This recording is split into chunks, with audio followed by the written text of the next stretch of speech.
Welcome to the Black Phillip Show with Patrice O'Neal. Women's power is in your fear of whatever they're going to do. Black Phillip. Fat-tongued mongoloid. Love doctor. I told my girl she's the fourth most important thing in my life. So sensitive. It was me, my career, my Family? mother, and then her.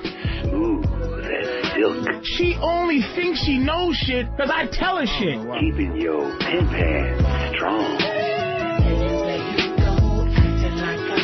I think my girl in my life is worth 5 bitches now.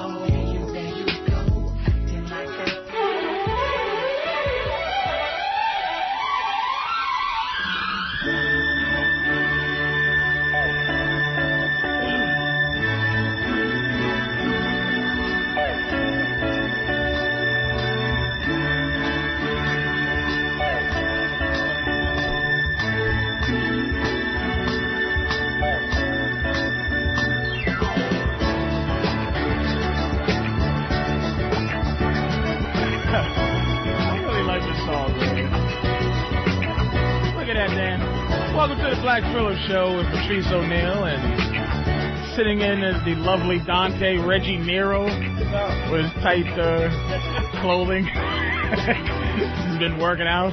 And we got Drew Boogie chilling with us, man. Oh, no mic. No? Oh, you didn't turn the mic on? Look, and we got Danny running the show. He got cell phone, getting pizza upstairs. Is that the pizza, Danny?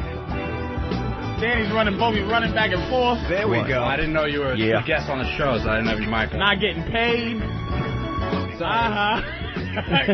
Where you going, Danny? Where you going? Going to get some pizza. And I'm Patrice O'Neal. I'm not Black Phillip. This is a Black Phillip show. It's like Hootie and the Blowfish. We told you. And we apologize, man. We really do apologize for the fact that we left you guys for so long. I think the last show was in April, something like that. And we thought it was going pretty good at some point, and then we are money. You know, everything's good free. I mean, to be honest, when you get radio time for free, it's something. But, you know, once somebody says, okay, look, we're going to have you work, you go, all right, well, give me some money to work. I'd rather do it free when I want to. And have fun. And have some fun with it. And be like, oh, I'm excited to be here, as opposed to, all right, this is my job. You know what I'm saying? So, you know, that's why we went away for a little while. But, you know, and I apologize. We left a lot of you guys lonely. I get my MySpace. There's people writing, Patrice, I would answer you if I knew how to type. You understand? I talk better. I might not even do that well. Talk type or something. But I don't know how to type my feelings. You can't. If you type retarded, you sound retarded. You know what I'm saying? So I'm like, listen, dude, you cannot like a robot. So that's why I don't answer a lot of your emails, because it don't make any sense. So I was hoping to come back. So we got 3 hours today. We got we 9 to 12 a.m., dude. We're gonna talk about everything. Y'all can get your calls. And what's the number, Danny? 866-WOW-1-WOW. It's the same number O&A used. 866-969-1969. And we're on XM 202 tonight, right? That's right. And so, you know, if your friends is out there listening, if you're home trying to pretend to like your mama's mama, your girl's mama, because she came up with her fucking family. If you're home pretending to like your wife's, the in-laws and shit, you're sitting around listening, cousins, just listen to your dumb wife's mother go, I usually cook my turkey. Who gives a fuck what you usually do? That's why I can't lie either, because my mother came to visit, and my mom's is like, I don't know what it is about women, man. I think they have kids just so somebody has to listen to them. And she's just hovering around me while I'm cooking. Like, I know how to cook, dude. I'm almost 40. I know how to cook. I was a latchkey kid. You know what I'm saying? I would cook. I would be home by myself. You know, come in, unlock the door at 8 years old, come in, and I would cook chicken and pasta and shit when I was 8. So I know how to cook. But she comes in and she just wants to be your mother. You know what I'm saying? And I'm telling her like the way I know how to cook turkey. And the way I know how to cook turkey is I learned from this Puerto Rican chef. He puts the oven at 500 degrees first, and like seals the juice. Oh, like shit. Sears it. There you go, nigga. I didn't know that shit. But that's my shit now. I fucking put I practiced with like 7 chickens before Thanksgiving, like throughout the month, just been cooking chicken, and I was confident. And she's just watching, and then she does this where I go, Moms, why don't you just, you know? And she refuses to leave. You know what I'm saying? Like, get away from me. And it's hard. You can't tell your mother, look. You know, go on. You know, it's your mom, man. What else is she gonna do? That's what I'm saying. I think like you gotta justify her position, which is, I don't know what it is. You can't. You know, it's hard to be a pimp when you can't tell your mama, Mom, go sit down. When she dismisses your pimpness, you can't pimp your mama. So she's like, listen, I'm gonna stand over you and watch you cook this turkey. So I'm like, look, Mom, why don't you just sit down and relax? And she won't do it. You know what I'm saying? So I'm trying to figure out how to, like, you know, why don't you, you know, get on out of here, Mom? You know, I'm trying to. So she'll just go, no, this is woman stuff. She becomes a woman sometime. She'll double talk me. And I'm sitting there going, my mom's just double talking me. But I can't curse her out like she's my girl. She's like, well, I'm just watching. Dante, you breathing like a monster movie, nigga. Sorry. You all right, Dante? You okay, nigga? You got sleep apnea, motherfucker? Actually, I do. Sit up.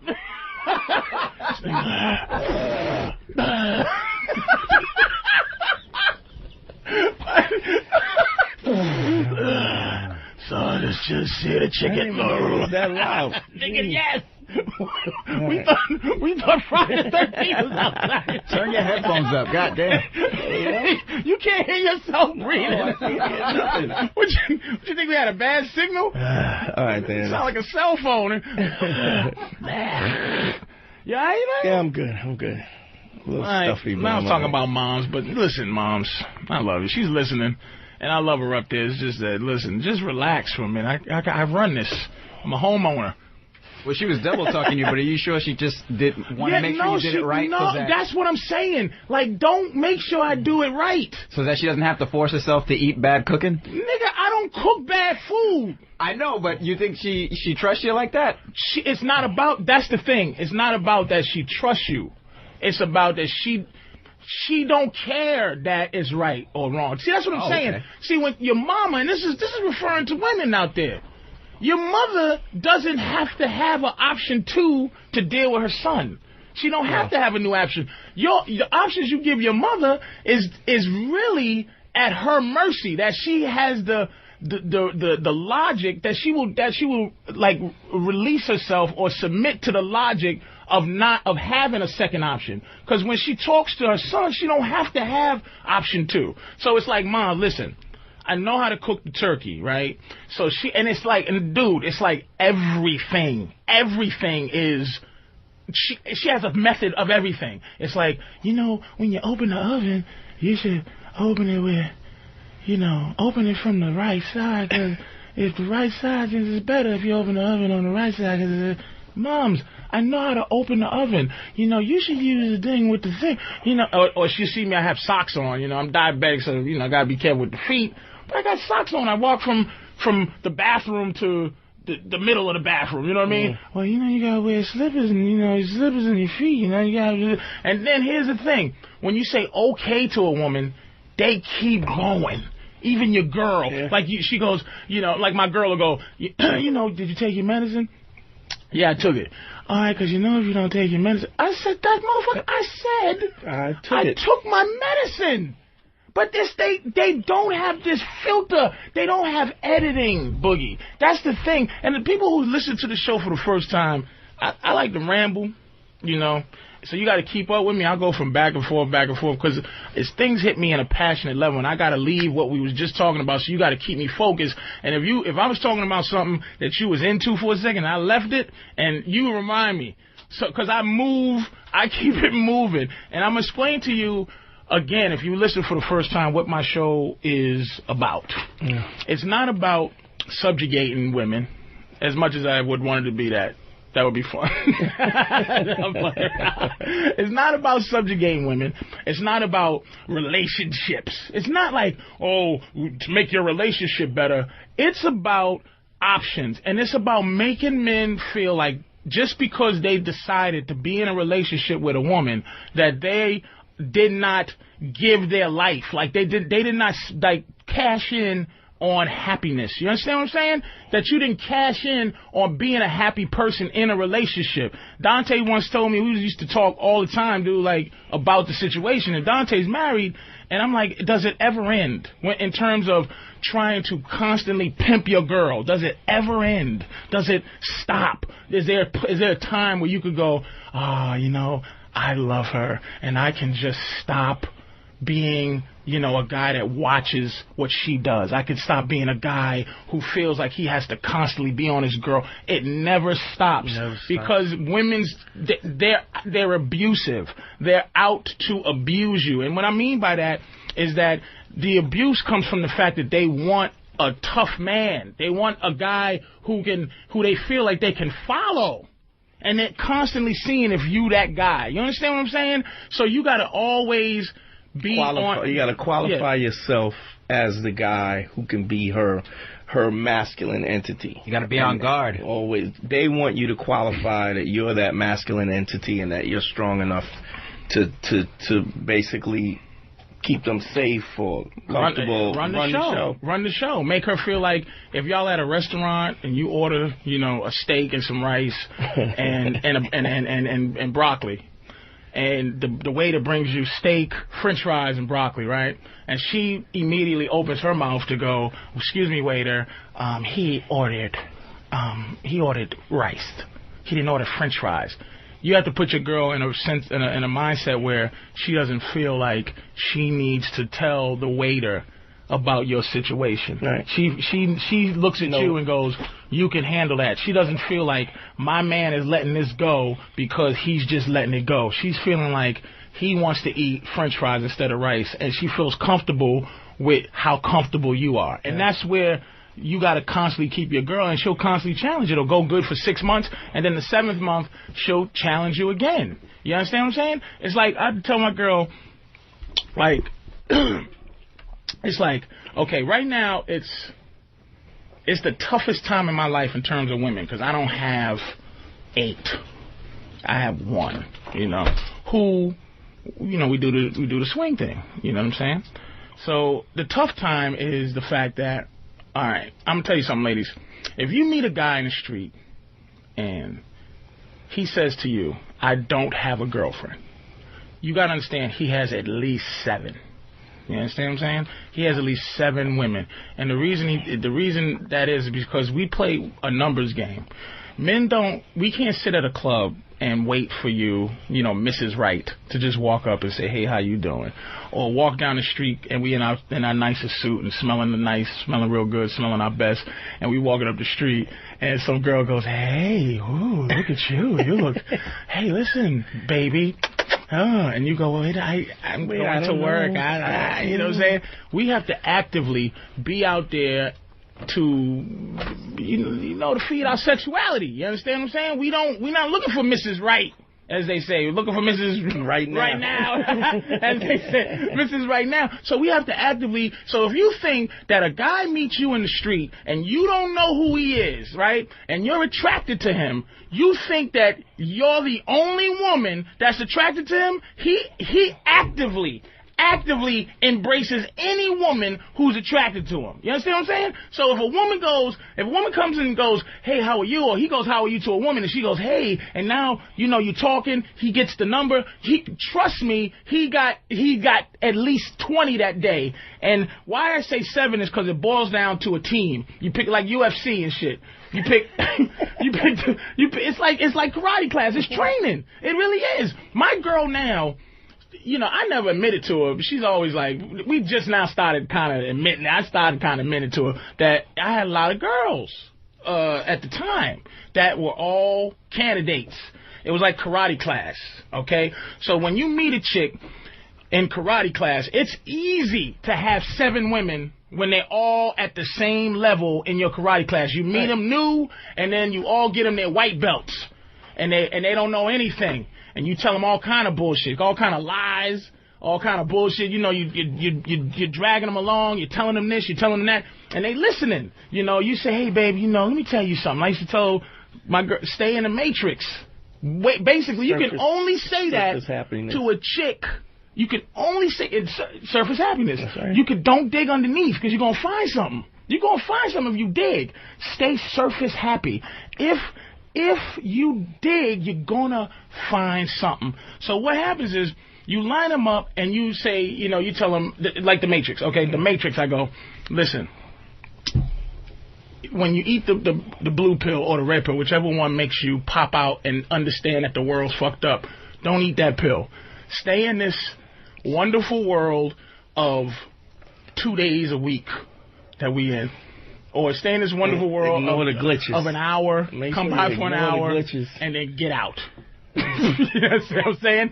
You got to get them that. So you tell everybody these particular little bullshits. You have your space, you do this, that. So what happens is, women's nature, okay, is to challenge you. And for a guy, if he has 7 women in his karate class, you understand what I'm saying?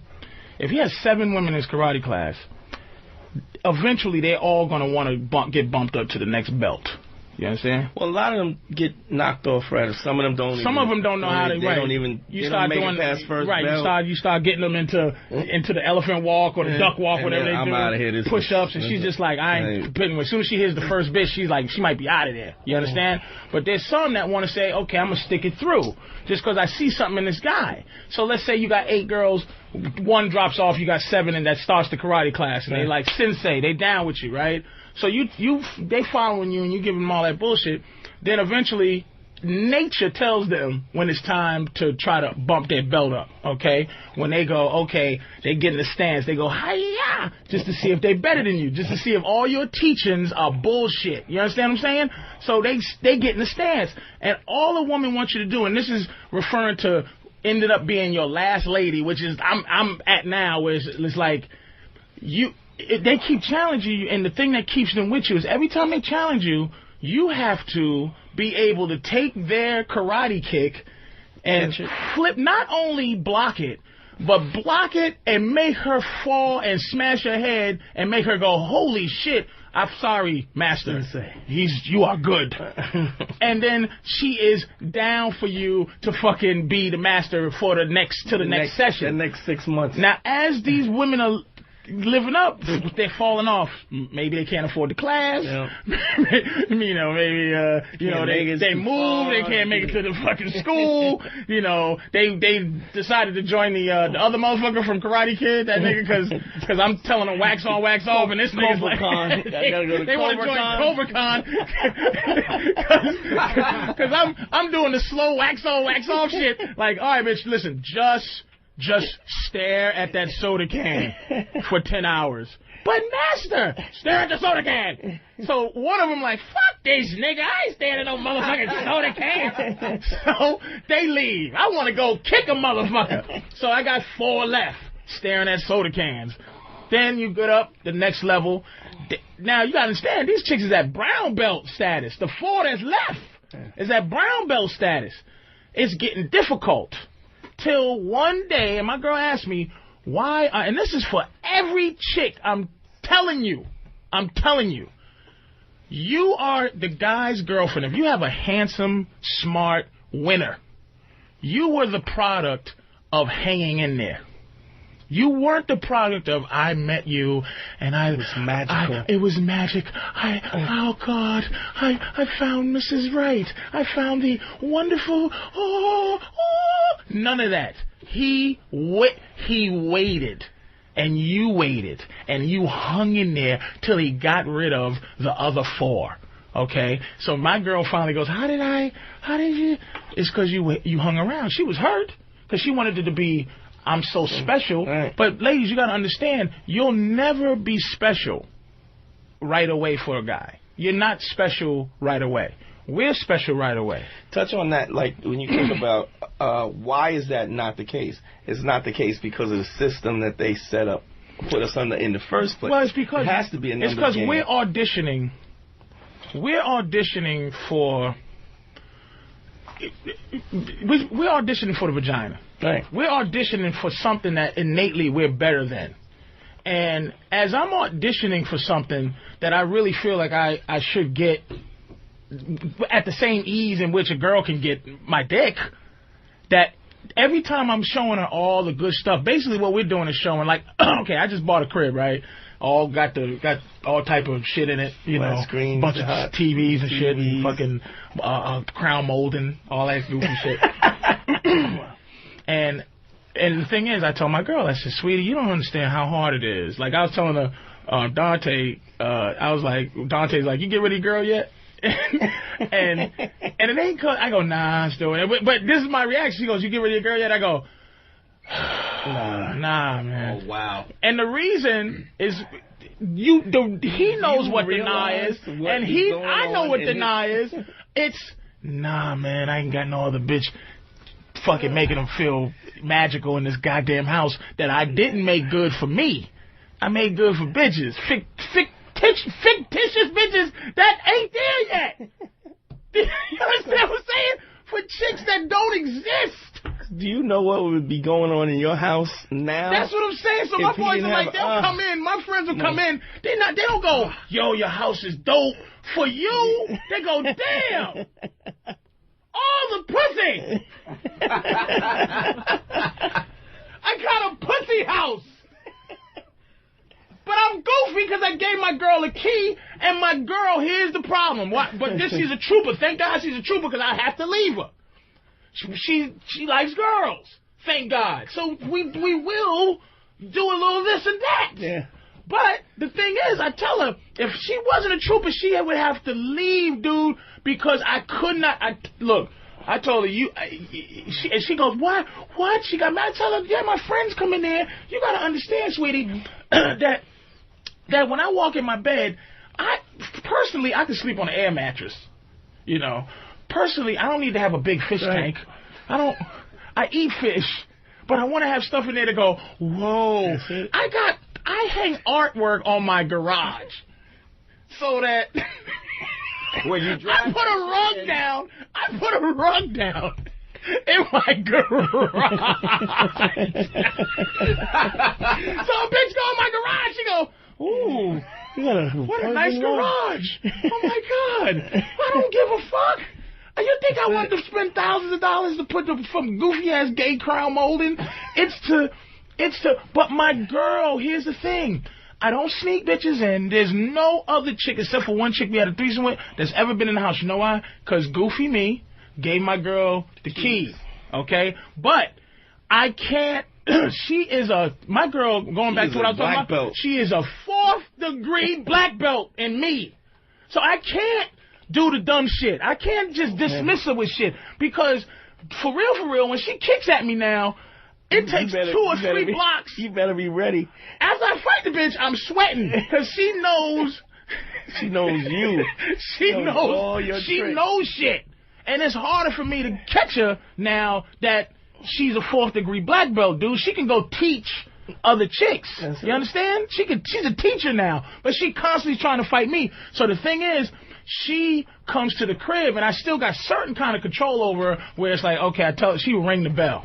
But it's almost like this pseudo ringing the bell to be, if anybody's in there, I'm on the way in. But basically, she just unlocks the door. So it's like right now, I can't tell her. See, another thing, fellas, truth. See, honesty doesn't exist in a relationship. It doesn't exist. No. It's routine exists.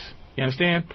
Once you establish a routine, that is their attachment. That's what honesty is a routine. Routine is, okay, when he allows me to come over by the house anytime I want because I have a key. Now, if I tell my girl, yo, don't come over here tonight. You know what I mean? Don't come by here tonight. She gonna be like, why? I can't say no shit because I have a downstairs and upstairs. So I can't say no shit like I just want to be by myself. Because there's places in my house where I could be by myself without her. I got a whole downstairs that she's really not allowed to come fuck with. I got 2 chairs in there. It's just for me, and like when my boy come over, we could talk some shit with a big goofy TV and the whole thing. If she goes upstairs, I really could be alone. So if I say some shit like I just want to be in my own space, and she gonna know it's some bullshit going on. It's gonna be some bullshit going on. If she goes for it, she goes for it. But if I say some goofy shit like I want to be in my own space, this is what I'm saying about lying. Me and this motherfucker, I mean, y'all will learn a lot about us, man, because, like, if people don't know, the reason Dante's up here, because we powwow about a lot of shit, dude. Like, we go back and forth. Dante has an idea that you should lie. I had this idea that you should be completely honest, because it's like, look, so you got girlfriends? No, but I got a bunch of bitches. You know, I do.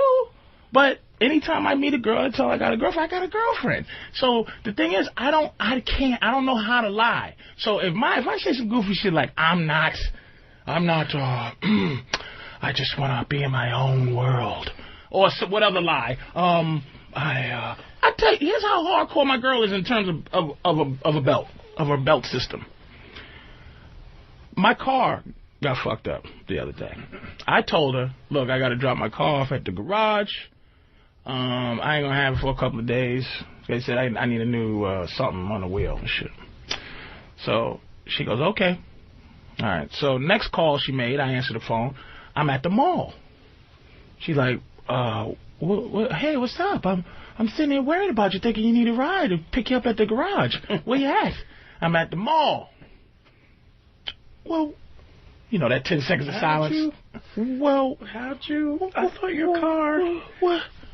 What the fuck how are you at the mall? What? Now let's say I was with a bitch. I'm caught because first of all, I can't not answer the phone. That's rule number 1. Yeah. Once you establish you answer the phone, then even if you get on the phone and go, look, bitch, I don't want to talk to you, lie. You know what I'm saying? But this is why I say when you lie, you gotta lie 3 years ahead. Yeah, but who can keep track of that shit? I can.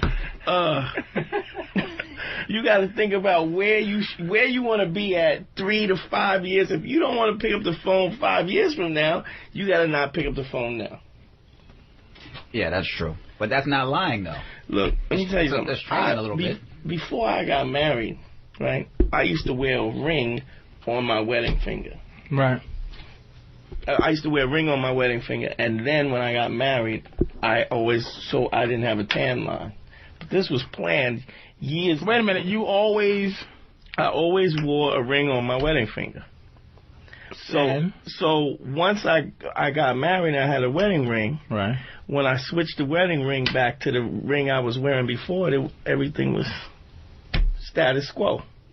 Wait a minute, you're losing me. Do you get that? What are you saying? I get it. I just don't know how you got away with it. Wait, okay, you always wore a ring on your wedding finger. Right. I always wore your whole life. Okay. Well, pretty much. At least for 10 years. Okay. So when I got married and I put a wedding ring on, right, you know, like women look at the tan line. Do they? Yeah. The wedding ring tan line? Oh, yes. Well, you a light-skinned nigga anyway. Well, then you really have one. This is a light-skinned and a white guy story here. A light-skinned nigga with a tan line on It'd be worse for you. We're going to take a break of calls. Whatever you want. I think I want to still talk a little bit, but I'm going to take some calls, but you know, we gotta get the flow going and shit. We ain't talked shit in a long time, man. Mm-hmm. I really miss everybody who's listening out there, so don't get frustrated. We're gonna take calls because we're on for 3 hours, so I needed like an extra half hour to talk some shit, get it out. You know, I know you guys, you know, I didn't want to start off with the real horror shit yet because I know you're probably listening with your moms. You're like, this dude's funny, man. He's funny. And it's like, oh, my God, he's a dick. But don't worry about it. Most of your in-laws are old and finished anyway. They don't need help. They're done. We're trying to save 21 to 30-year-olds. That's the only hope. They're done. Anybody 35, older, you're probably stuck with it. You might have to kill her. Might have to throw over a cruise ship, give her some thallium. Put the bitch in a Russian spy hospital. We trying to save the youngsters, man, so don't be selfish, you understand? We're going to take one break, we're going to come back, we're going to take calls right away, and then, or we might not. I might ramble a shit about something. But we plan on, so I want to talk to Joe, don't go nowhere. Ruben, don't go nowhere. Fucking, whatever. Bye. We'll be back in a second. Oh, yeah, Danny got to run and put us in break. Run in the other one. Danny's all running around. See y'all in a minute. Call Patrice O'Neal on The Black Phillip Show, 866-WOW-1-WOW. You can call. I'll listen to you talk about nothing. That's 866-WOW-1-WOW. It's Annie Up time, bitch. I'm a pimp.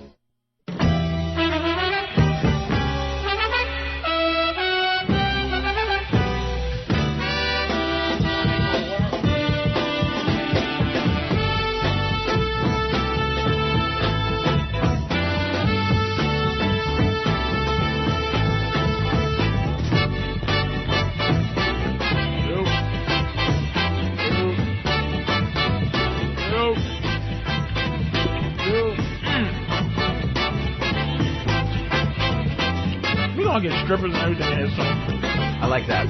like BT. Not like pole strippers, just girls in the corner just to keep booties moving. I'm clapping. Girls with just a little bit of dignity. Not much. Just a little bit of dignity. Just a drop of dignity. Not like Drew Boogie's girl with all kind of dignity. Drew brought this white girl up who's, she looked like one of them white girls that yell rape when you say hello to her. I think so. Oh, God. She's not. We'll get you a reprimand for sexual harassment. For no reason. That would be the woman at that show that you did at Comics in the front row that you just let her have it the whole night. That Puerto Rican lady. That shit was hilarious. She got up and left. Yes, she should have. I'm sorry, we had some pizza. Listen, for those who heard the show before, Kathleen Roll, my third co-host, she wasn't officially let go. She just wasn't called. I didn't say don't come back. It just ended up doing a show, and I guess she got the point. Kathleen was a little crazy. I didn't mind her being crazy. Kathleen was very smart. But she had this thing, and Dante's theory is that other women comics got to her mind. And it could be possible, but I think she's too crazy for that to have been the sole reason. She just got to this point where I think Kathleen takes meds, and I think she's, and if she don't take meds, she should. She's that type of crazy bitch. And she just was out of control. Like, she just would yell and man, you remember her voice just was man. And I thought it would just be, I'm looking for a fee. I don't want to just be in here with just, because you need women's energy. You need women's disapproving, that's inappropriate kind of look. Boogie's girl has that look a little bit. She has that look like she's trying to maintain herself, but she has some things to say. But I am not one of these dumb bitches that you know. It's like, I am a progressive young woman who I don't put up with that shit that comes out of your mouth and blah, blah, blah. When Boogie came here with it, I was like, Boogie, you getting some pussy from this girl? And she looked at him. Boogie's like, yeah, because, we tell the truth on this show. Like, Boogie's like, yeah. Wait, you did have sex with a Boog? No, not yet. Not yet, but you're trying to. Mm-hmm. Oh, that's what she was like, no. And Boogie's like, yeah, I'm trying to. Why do I get the total white girl voice? Because you're a total white girl, bitch. She came in with the same voice. You did. She asked me the question. Why am I a total white girl voice? Well, because I don't know. I don't change it. As soon as you fucking change yours. Thank you. But anyway, Kathleen just was, I can't even explain it. She just, the last show we did, man, she lost her skull about, some dude called in about having a disease. Said she had herpes. And then like herpes or something, and she fucking lost it and couldn't get back, and she could not contain herself, which makes me think somebody shot her a bad load or whatever. And we had to home. I just couldn't deal with her. And another thing, see, I want strong, smart, but rational chicks. Here's the thing. This is the same thing black people go through in terms of how we go through things in life.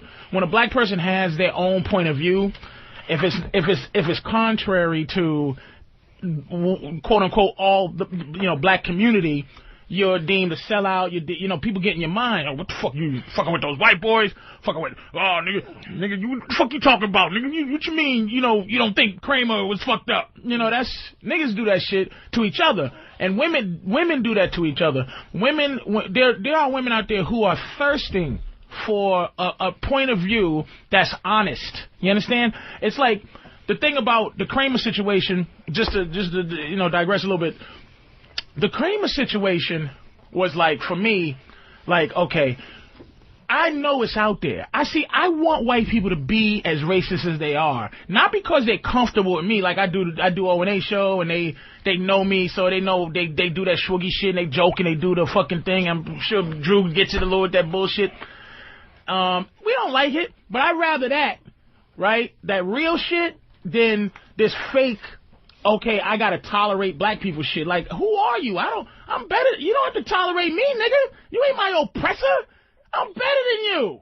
And that's what I believe women should stop wanting guys to tolerate them. You should want to know that we don't like you. Like, you should want to thirst for why we don't like you around, why you make us sick, and we're sitting there and we have to deal with you all day long. Do you want to be dealt with? Do you want empty power? You know what women's power is right now in this world?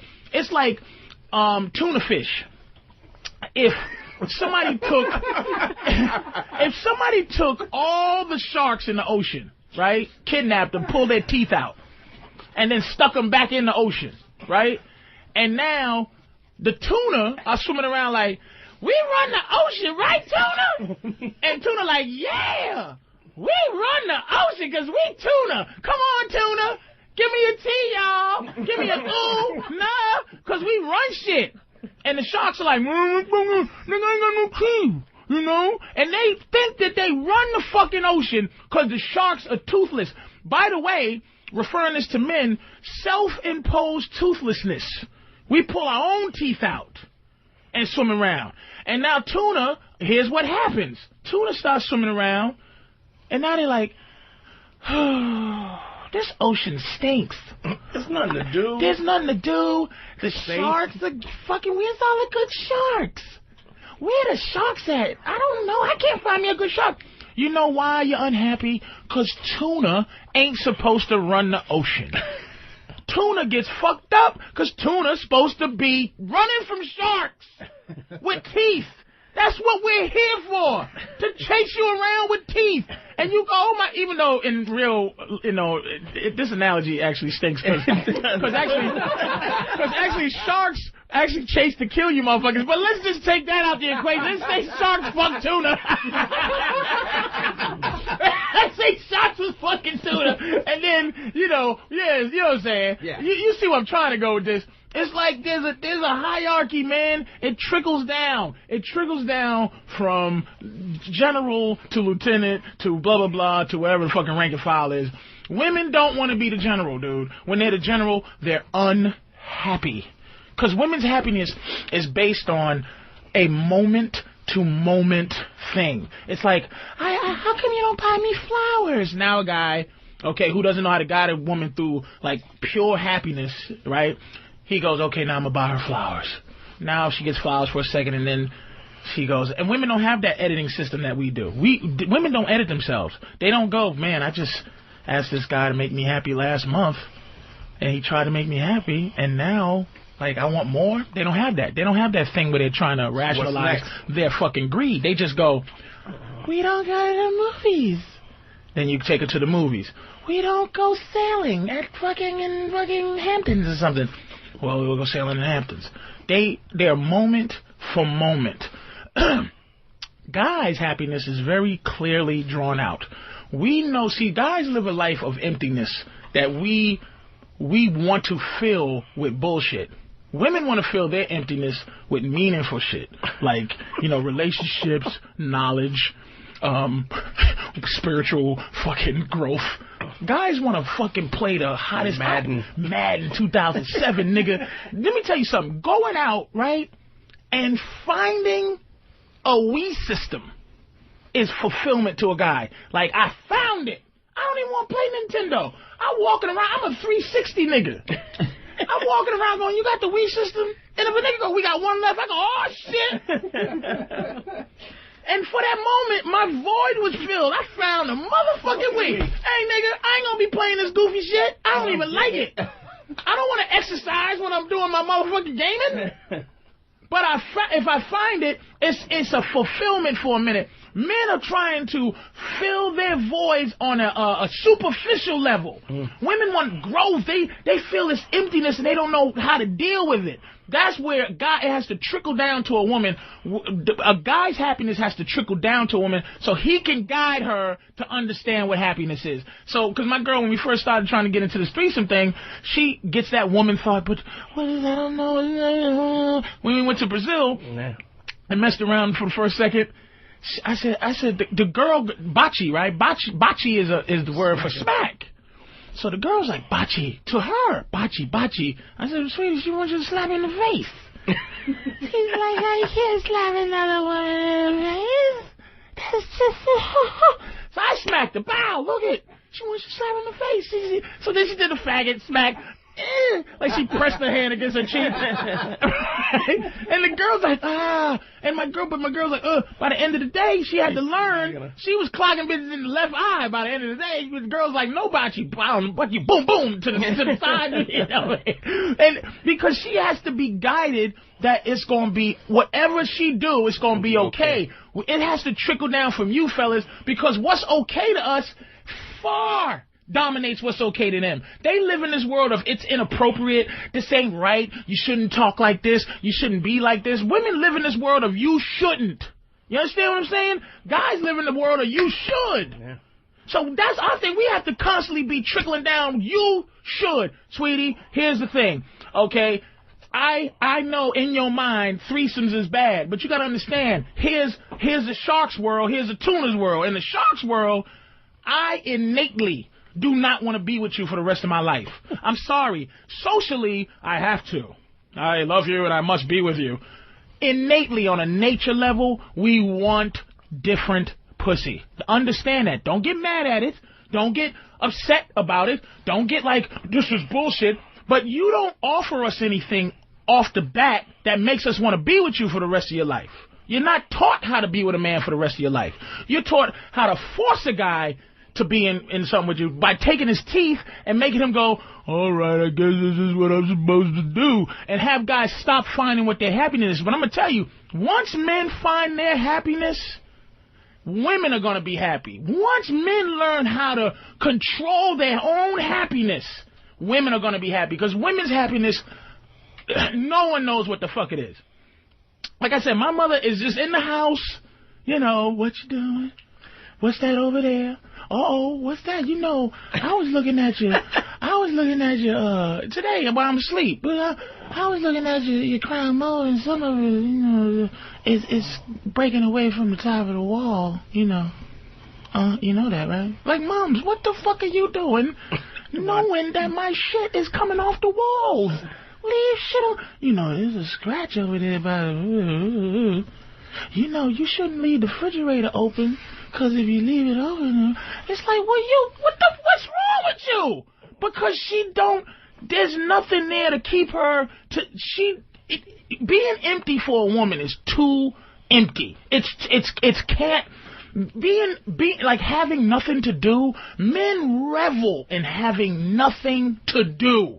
We love not having nothing to do. But y'all, not only do you not want to admit that you're lonely and have nothing to do, but then you fight us when we tell you don't have nothing to do, and then try to give you something to do. Like, okay, to Drew's girl, this is the question: do you want to fuck Drew right now on a nature level? A nature level, are you attracted enough to Drew to fuck him?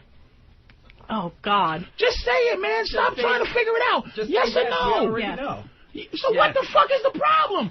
Let me tell you something. The longer you wait, right, the more resentment he has towards you. Because of the bullshit. And here's what's going to happen. Here's where you fucking up. When a guy doesn't like you, right, his fuck game is way better. So the fact is that the longer you keep Drew waiting and the longer he's resenting you, the better he fucks you, because it's a I don't like you fuck. It's not a I love you and I don't want to hurt your rib cage. I love you. I don't want to. I want to compress. How's your hip? Because I think I thrust it too hard. I might have hurt your hip. he's gonna do it like, oh, I've been waiting for this, and it probably ain't even gonna be worth it. That's not the situation, though. It's not a situation of she's making me wait or anything like that. What's going on? No, it's just that we just started talking, and All right, let me ask you a question. Get together wait a minute. Can you fuck her right now? Yes. Could you have fucked her when you met her? Right when I met her? Drew, if you had met her and she said, let's fuck now, could you have done it? Yes, he would have if that was the offer. Yes, if that was the offer. So what was that long, uncomfortable pause was what? Because I'm thinking of the time I actually met her and then the time where she made it clear. What made what clear? Made it clear that there was going to be some fucking going on. So why hasn't it? What the fuck are you talking about, nigga? What is her making it clear? What do you mean she makes it clear? Because I didn't rush to do anything. But that's what you want to do is rush. You know, God meets a chick and goes, I want to get to you. Wait, you want to get to know her? That's what. No, we're talking about a time span that's like this big. What's the time span? An hour? If it's longer than an hour, then that's all you. What is a week, motherfucker? Yeah, but here's the deal. That's why there's other people in the picture, so that I don't have to be that hungry for it. Do you understand what I'm saying? Okay. I don't know. It's not. I'm not in a hurry. There's other people in the picture, so that I don't have to be chasing after her. Okay, so what is to make it that serious? What's the nature of the situation right now? It's just gonna happen, and Is it Drew, I'm taking a call because I want to bash him in there with this fucking mic stand. We're going to get back to your horse shit. It's going to happen very, very quickly. Hey, Joe. We're going to talk to Joe. Sorry, dude. Keep you holding so long. Joe in Phoenix. Joe, what's up, man? What's up, Patrice? How are you, sir? How you doing? Good. Thanks for Not calling, too bad. man. All right. Hey, thanks for answering. Hey, question for you. I got this problem, right? Like, all too many times it happens to me, I get stuck in the friend zone, and I don't know what the hell I'm doing wrong. Very interesting. Sound like Drew Boogie. Go ahead. No. You tell yourself the horse. Wait a minute. First of all, did you hear Drew Boogie for a second? Now, Drew's my nigga, man. But it's like, immediately, dude, you gotta, this is what we do. This is what guys do. We filter. Keep your thought, Joe. We filter our nature. That's what we do. That's exactly what every day a guy filters what we are. Like, okay, for instance, a girl trying to press you. Once you feel something in your gut, you got to act on it some kind of way. Yeah. A girl told me, look, we talked for a couple of days, okay? We have to look at what's important to each other, okay? What's important to me, what's important to a woman. She goes, for 2 days, I'm like, she's talking to me on the phone, and I'm like, hey, look, hey, man, why don't you come on by? Let's do a little something. She goes, I don't like to have casual sex. Oh, what? So, okay, immediately your man filter goes, all right, I have to deal with this. But I go to her because in my gut, this pops out of my head. Well, bitch, but you can have casual conversations. Right. You can talk to me for fucking 2 days and take from me what's important to me. See, you got to understand, you're better than any vagina out there. You understand? So if a woman is going to force you to be her friend, she better fucking well be a great friend. She better be as good of a friend as your boy that you want to hang out with. Mm-hmm. That's not the situation here. She is not a friend in that sort of sense. She's not a friend. What it is I had the opportunities, but since I've had others on the side and I'm not really that hungry, I didn't act on the opportunities when I should have. So it was my bad, not hers. But it's not. Wait a minute, though. We're not understanding. Something is. Here's the thing. I want to go. Okay, cool. But I'm missing something. Well, it might be. Sorry, Joe. Keep on the line, dude. We're gonna fix you. It might be this because I'm older. Sometimes I run into a chick and I'm not thinking, let me bag this up. I want to. Okay, so here's the difference between me and you. And I guess me and Drew Boogie. Mm-hmm. I have yet to meet a girl who wasn't ugly and a lesbian that I wanted to be friends with. Do you understand what I'm saying? Like that if you're in my life, you're probably in my life to have sex, and I want that to happen pretty fast. I don't have the patience. I have to disagree with that because I've seen you in situations where you had no real sexual interest, and I've seen you beat a bitch in the head for an hour for free, for no reason, for free. But But that's not. That's just to. My thing is, that's why I do this radio show. Cause I want. Just put it this way: if a nigga meet my girl, we break up, and a nigga meet my girl, and she find out that she was with me, she should give him the phone, and he should call me and go, "Hey man, thank you." Thanks, man, because man, I got a good soldier, because you understand? So if you got some girl ain't got no guidance, right, you being selfish. If I got to meet your girl and she's talking to me in the middle of the street, like what I do, I like when girls challenge me, I like to give them options. Right. You understand? Options. But it doesn't have to be a sexual situation, and I've seen that with you. I've seen you. But we're not talking. It's two different situations. Not necessarily. Not necessarily. It's because you have when you have your options. You're not fucking every night of the week somebody. Well, not me anyway. I'm not fucking somebody every night of the week. I like to spread it out a little bit, so I don't have to be so hungry all the time. What's wrong with Joe? There's nothing wrong with me. Something wrong with you, right? Nah. All that DJing done fuck your balls up, nigga? No. What's going on? This nigga fucks the hole in his albums and shit. He's fucking CDs now. What's going on? I'm just chilling, so I can spread shit out. So it doesn't always have to happen. I'm 34. It doesn't have to happen with me right away. I'm chilling. We're getting confused. But I know because he's answering something that I really don't feel, and I guess I'm not saying it correctly. Right. I'm not saying you have to fuck her. What I'm saying is, I just want to make sure it wasn't can't fucking. Like, no, I don't mind not fucking. No, I just don't like can't fucking. Don't tell me what I can't. Right, don't lay down the fuck rules. Cause who are you? No. Here's the deal. It's not I did not give up the time that you think I might have given up. Mm-hmm. It's not a friend situation where I got stuck in the friend zone.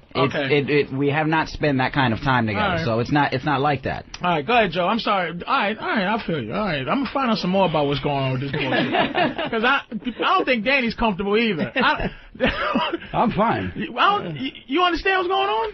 Yeah, I think what Drew was saying is that there hasn't been a whole hell of a lot of hanging out time to get to that point of fucking. Like, this is probably, if I had to guess, I'd probably say this is probably like your third time hanging out.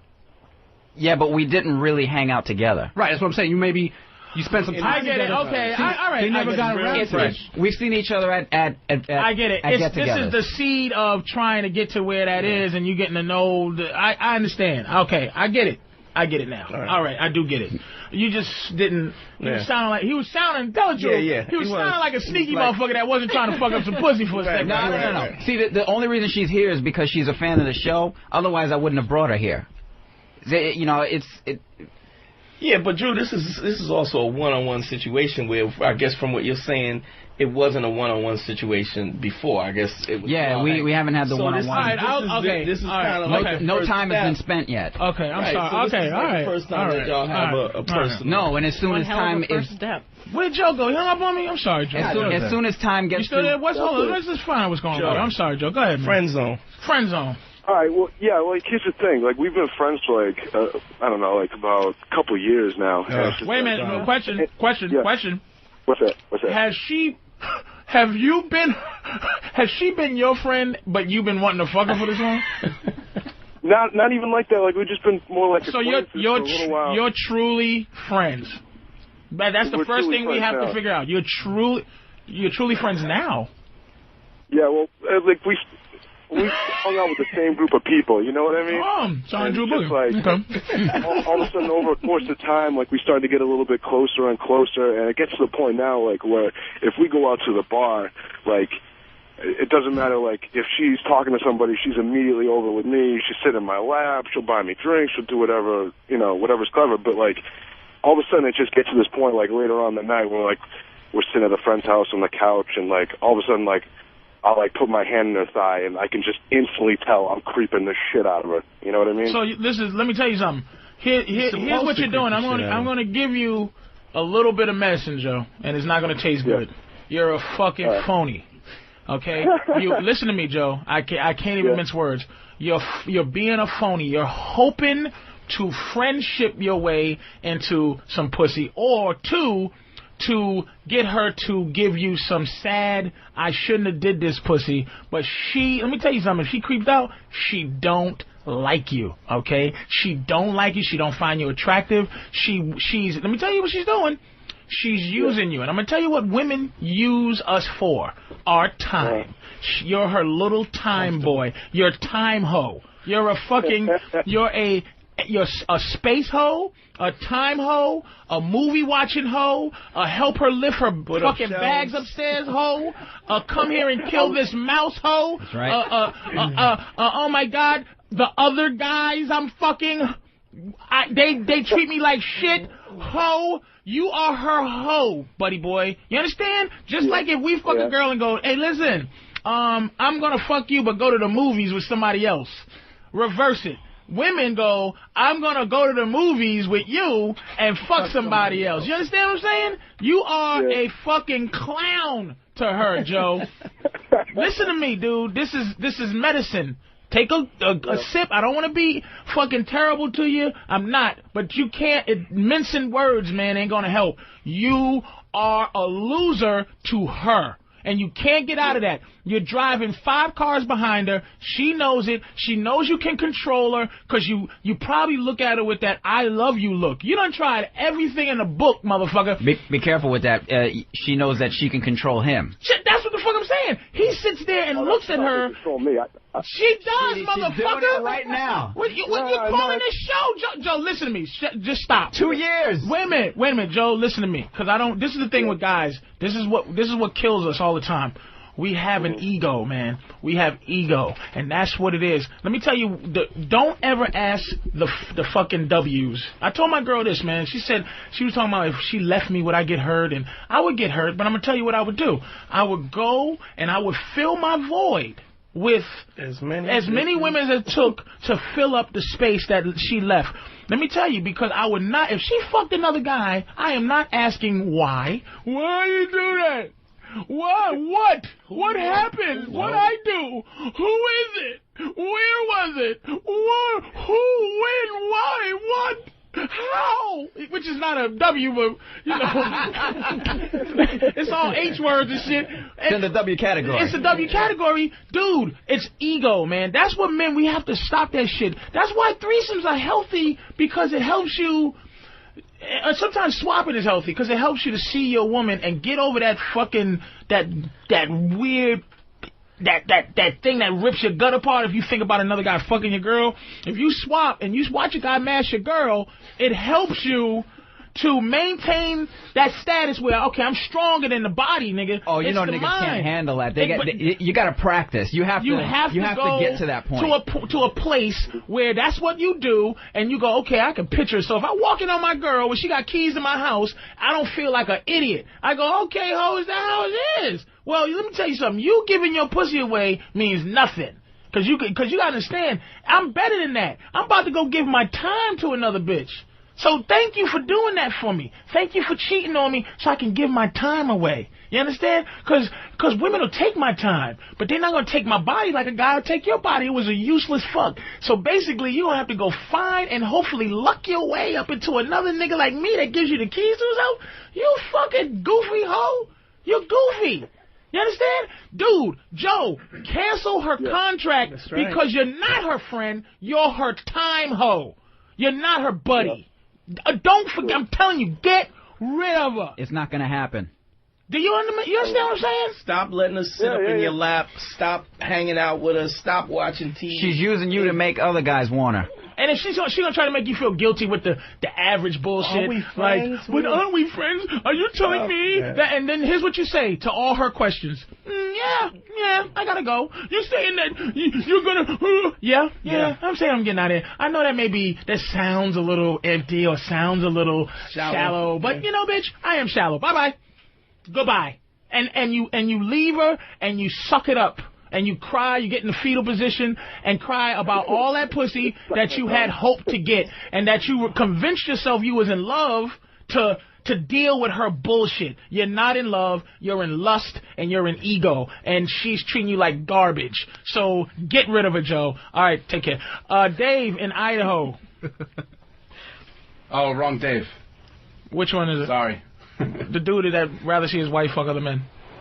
Hello? What's his name? Dave? Hello, hey. Dave, how you doing, man? Hey, how are you doing? Patrice, man, you rock, buddy. Thank you, sir. I enjoy your show very much. Hey, Thank you, man. Here's the problem. I'm sitting here in my car driving home next to my wife. She's a little drunk, and I get off on seeing her with another man. And I'm not gay, don't get me wrong. Yeah. Wait a minute, just to take you off. It's the same concept as porno.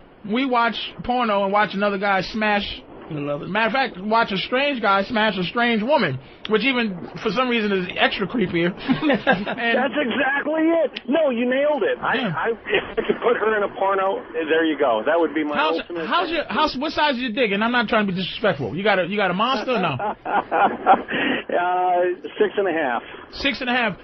6.5 size. That's bordering on comfort. I have a comfortable size. I have one of those dicks. Those comfortable. Bordering on comfortable. Yeah, that the kind of dick that makes a girl take a deep breath of like relief. Like I could be dildoing her, and what it is, dude, you just wanna. I do that all the time when I'm like fucking my girl. I go, man, I wish I had a bigger dick just to really punish her like I want to. And oh, sure, just to slam it in. Yeah, you just want to see somebody, and you live vicariously. This is why Asian porn, I watch Asian porno. Asian porn is fucking phenomenal porn. But the only thing that fucks it up is that Asian guys got small dicks, man.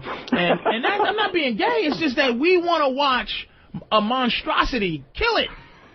Like if a guy makes a woman like Asian porn, I watched this one dude, these two girls. It was unbelievable because I'm getting to that point now where sexy shit don't turn me on no more. Like girls being sexy. I like filthy. Girls being as a matter of fact with their sexuality. And I watched these two girls squirt each other with titty milk. These two Asian girls, and they were just squirting each other, and they weren't going, "Ooh yeah, titty milk." They were going, they would taste it and go, delicious. And I'm like, oh shit. It wasn't even sexy. It was just like, so it's like right now, when if Asian porno, if the guys were packing, that would be the only porn I had. But that's the thing, a 6.5 is not a punishing dick. It's just like, so what you want to do is punish your wife with just like, look, I don't want to eat pussy. I don't want to use dildos. I don't even want to do. Sometimes when I do a little threesome, I'd be so mad because I wish I could pull out one of those dicks you have to unroll. You know, like just one of those dicks that's when it's soft, it still sticks out. It's just one of them. And a 6.5, that's what it is, dude. It's just that you want to just see that raw mashing, you know. And your wife probably loves you and goes, "It doesn't matter." Do you ever talk to her about the size of your dick, like you want a bigger one? You know, I've never brought that up, but she is such a good woman. She always tells me what a big one it is. And that's my girl too. But I know that I don't reach the back. You don't reach the back. I don't hit the little ball in the back of the pussy. I just don't. Unless she has a weird, unless she has a small pussy. That's why I'm lucky. She's a small girl. Oh, not too big. Yeah, you're not. Hey, look, dude, Dave, you're not. Don't ever think you're weird for exploring what turns you on, dude. Let me tell you, you have a freedom in your mind that a lot of guys don't know how to have, which is to be able to think about to know how. See, this is what the problem a lot of guys have. Like my girl was an ex-host. She could be still one. She could be still doing what she's doing. But the thing is, she had a history that I know about. I know a couple of guys that got my girl before I was with her. You understand? And it's a free thing where you can look at a woman's sexuality and divide it from who she is as a woman, man. Like, she's a good girl. Even if she was the fucking other guy, she's still a good girl. Bitch wash the dishes, she clean up the bathroom, you know, she'll come in, she'll do anything I tell her to do. And if I didn't separate like her body from who she is as like as a person, you know, I wouldn't be able to be with her. So I'm gonna tell you, Dave, people like you. You're not weird, dude. You are what the world should be. You understand what I'm saying? You are what the world should be. You don't have no ego, dude. You're doing the right thing. So you should take your drunk wife and go to, what's the black part of Idaho? Where's Frederick Douglass Boulevard in Idaho? And get yourself some young things. Is she a good looking girl? Oh, yeah. You should get some young thugs, some 50 Cent motherfucker to smash her. Pay him a couple of dollars. Let me tell you, thugs are very, very fucking loyal. He won't try to rob you. He'll go, cool, man, let's go, son. Chill out, give him some weed, and say, fuck my wife. He'll look around for a second like, oh, wait, shit. Hold on, for real? Nigga, what, you a cop? No, I just... And you explain to him the philosophy behind of why you want to see somebody smash your wife. And do it. You ain't no weirdo. Thanks, Dave. See you later. Hey, we're going to take one more break. Or wait, how many breaks we take? A few, right? Whatever. We're going to take another break. We'll see you in a minute. We're going to get to... Who's the next dude we're going to get to here? Oh, Daryl. I like Daryl in Florida. We're getting to you next, Daryl. So take care. But everybody's on the line. We'll get to you, man. We got 2 more hours to go. See you later. On the Black Phillip Show, Patrice O'Neal gets to the bottom of those tough relationship issues. Who had the herpes?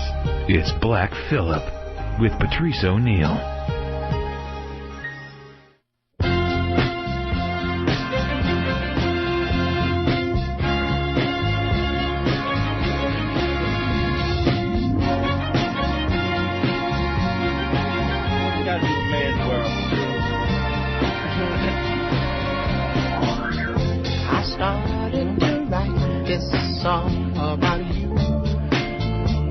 Let you know I love you, even when I'm yelling. I know I sound abusive sometimes, but trust me, man. I think he wrote this after the Grits incident. Sorry, man. I know, Boogie, we're friends. I would say we're friends. That's right. I like you, Boogie. Me and Dante are boys. We road dogs. He knows I'm not abusive. We talk about his passion. We're not gonna. When I say bitch, let me explain to you why I say bitch, man. School him. It's just a belief system. It's just to say to you that I'm going to say a word that you don't like, and you're not going to do anything about it. And that's a dichotomy for all man shit, is that the word bitch represents something that's so repugnant to women, but the fact is, I choose to say it or choose not to. That's the amount of respect that you earn from me. It's not the amount of respect that you automatically are entitled to. You're not entitled to the door being open. You're not entitled to me laying my good coat on a puddle. You're not entitled to me wrestling an alligator to save your life. It's desire. That's all. That's what the word bitch is, just to let you know, hey, bitch. And you go, don't be calling me no bitch. And you go, okay, bitch. Now what? What's option 2? That's all I want to say. I want to give you options to make me not want to call you a bitch. You understand what I'm saying? Do you love your mother? I love my mother to death. You understand? But that has nothing to do with you. You know what I mean? Like I said one time, that's my mother. Like, my mother used to be somebody's bitch. He was my mother had boyfriends. And they had to deal with my mother's bullshit. My mother knows what she used to do to guys sometimes. She would tell me. She would fuck with their manhood. She made my sister's father throw a fan at her. She told me that story. Wow. Made him so, tested his manhood so much, threw a fucking fan at her. Because she boiled him down to what he had over her, which is manness, physicality. And that's what I'm trying to help dudes, to not have to ever conquer your woman with physicality, man. You have to try to conquer them with logic and make them look at you like, you know what, I'm going to follow this guy because he knows where he's going. You know what I'm saying? But when a woman don't respect you, they test your manhood constantly, dude. It wears you out. But I'm going to tell you what, soldier, if it's just like fighting a terrorist, man. You going to stop? You going to stop? You going to take a break? They don't take a break. You understand? They out there trying to figure out how to kill us with orange juice and fucking Gatorade and lotion, and they don't take a break. And that's what women are. They are fucking insurgents making improvised explosive devices, and the day you go, I don't feel like checking for mine. I'm tired. Bah! Fingerless motherfucker. You understand? Yes. You fingerless nigga. You're sitting there. Never like stop. You can't be tired. You're dealing with the worst terrorists there are. Women. They're brutal. And here's what makes them the brutalist, is that they don't do it maliciously. You understand? It's organic. It's an organic fucking response. It's like instinct. It's instinct. Thank you. It's like if you have a pet rattlesnake. That's what you gotta always know that it's gonna bite you. You be like, damn, don't this motherfucker know I feed it every day? I got fish that don't give a fuck about me except for I feed them. That's when they come to the glass. And then when I go to the glass and tap the glass, or I do something like I'm trying to have some bonding with them, they swim away like I'm any other nigga. And they'll take food from anybody. That's what. Look, No man, loyalty. That's what I'm saying, man. Women do things instinctively. I'm not saying that they're disloyal, but they do things with this instinctive level, and they bash you down. And it's not because they want to. And that's the thing. It's like going back to the terrorist thing. It's like you are fighting somebody with an ideal, an ideology, a fucking a philosophy about killing you. And all you doing is going to work. I'm the TSA guy at the airport. All I want to do is go to work and check for the belt buckle and the chain and the watch and take your cell phone out the pocket. That's all I want to do. And I'm trying to fight that ethic versus it's not even an ethic. It's just a belief system. I am fighting somebody with a belief system. This is what I'm saying, fellas. You gotta get a belief system into your happiness and stick with it, and make it unconscious. Make it an unconscious, natural thing. That's when women will start to get the point where if they start doing their shit, you don't think, man. Let me tell you something, man. I'm getting going again. Because I've been with my girl and not getting no other pussy and being decent and this, that, and the third. And it takes away your fangs. I start pulling my fang out. I'm going to take it out. I don't need to. Like, I start saying, damn, I'm not even mad no more. I'm like, honey, get me. He was over my crib. Me, my man, him, David. And Gavin. 2 big niggas and my girl and me. And we chilling in my house made for niggas. And my girl's like, yeah, you guys need water. And I'm like, yeah, she's bringing down everybody some water, and we eating steaks, and she's upstairs not bugging me. And I'm sitting there going, we're like, when you going to get rid of this bitch? Boy, you got yourself a good woman. When this bitch going to get out of here so we can have an orgy, nigga? I want to fuck on top of this television. And I'm sitting there like, hey, fellas, ain't she a great girl? Don't give a fuck about that. But it does fuck with you, man, when the girl relentlessly will not let you, she just will love you till you go, that's the sound once you say I'm gonna be in love. I love my girl, but dude, I got to stay on her, man. I got to watch her every second of the day.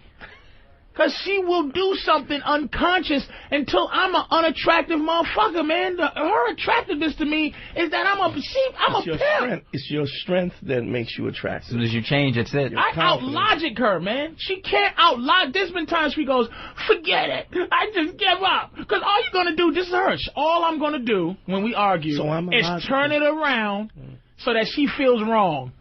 That's how she think now. All you're going to do is make me feel like I'm wrong. That's just as dumb as I've ever heard. That's second-degree black belt, though. But she just gave up, but in a tricky way. Yeah. I'm going to tell you what she did one day when I was feeling soft. She goes like this.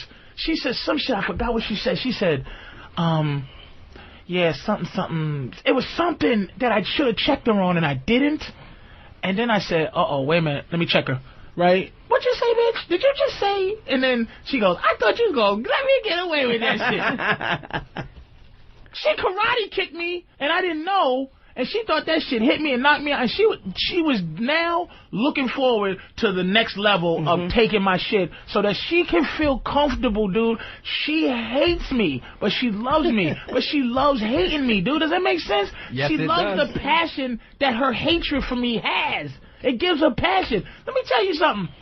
I tell my girl, if you ever in your life yell at another guy, you might as well go with him. If some guy you don't know evokes passion in you, that you yelling and screaming and you hate some other fucking dude, that let me tell you, women's hatred is just like love. It's the same thing as passion. If a girl has indifference towards you, like if girls aren't getting mad at me, right, for saying what I'm saying, this is a useless show. You gotta have them. If they sit there and go and dismiss me, like, okay, turn from this. This guy's just corny. Not turn from this, fuck him, or turn from this, what is he talking about? But turn like, boring, and really believe that, that's a chick that's lost. She's like, fuck you. When your girl gets like that, and some guy in the streets can evoke, like, passion, anger in my girl, nigga, you know what I put my girl through to make her angry?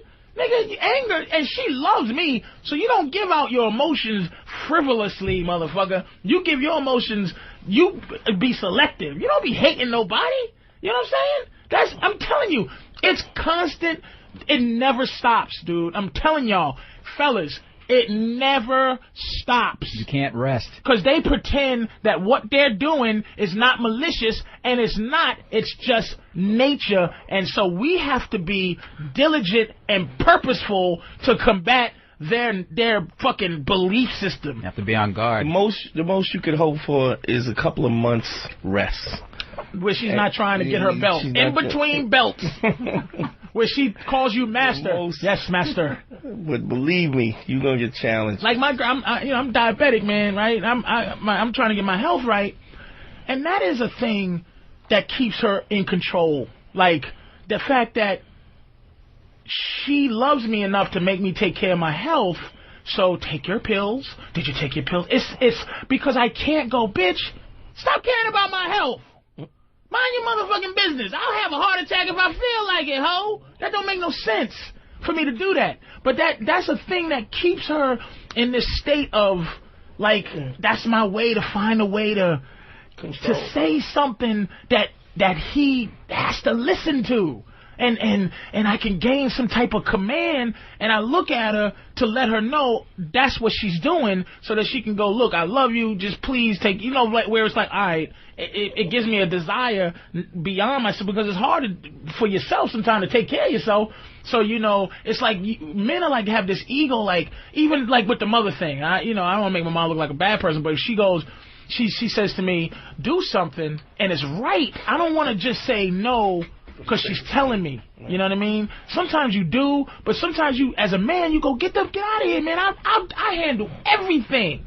But sometimes you go, okay, I'll release myself as long as you don't get abusive, which is what happens to women. They become abusive as soon as they get a in. As soon as you give them an inch, they take a mile. They can't help it. But you can't be mad about it. You can't hit them. You can't choke them. You can't yell at them. You have to be diligent till they get the option in their head of, okay, they have to think first, okay, the shit, am I getting ready to do some righteous shit, or am I getting ready to do some drama shit just to get his attention?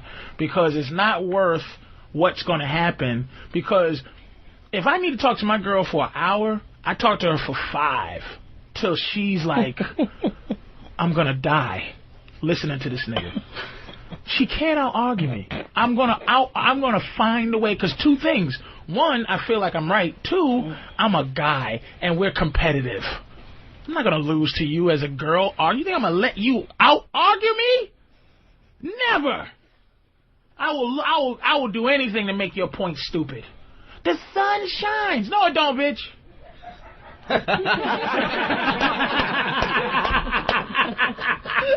What you looking at? Are you crazy?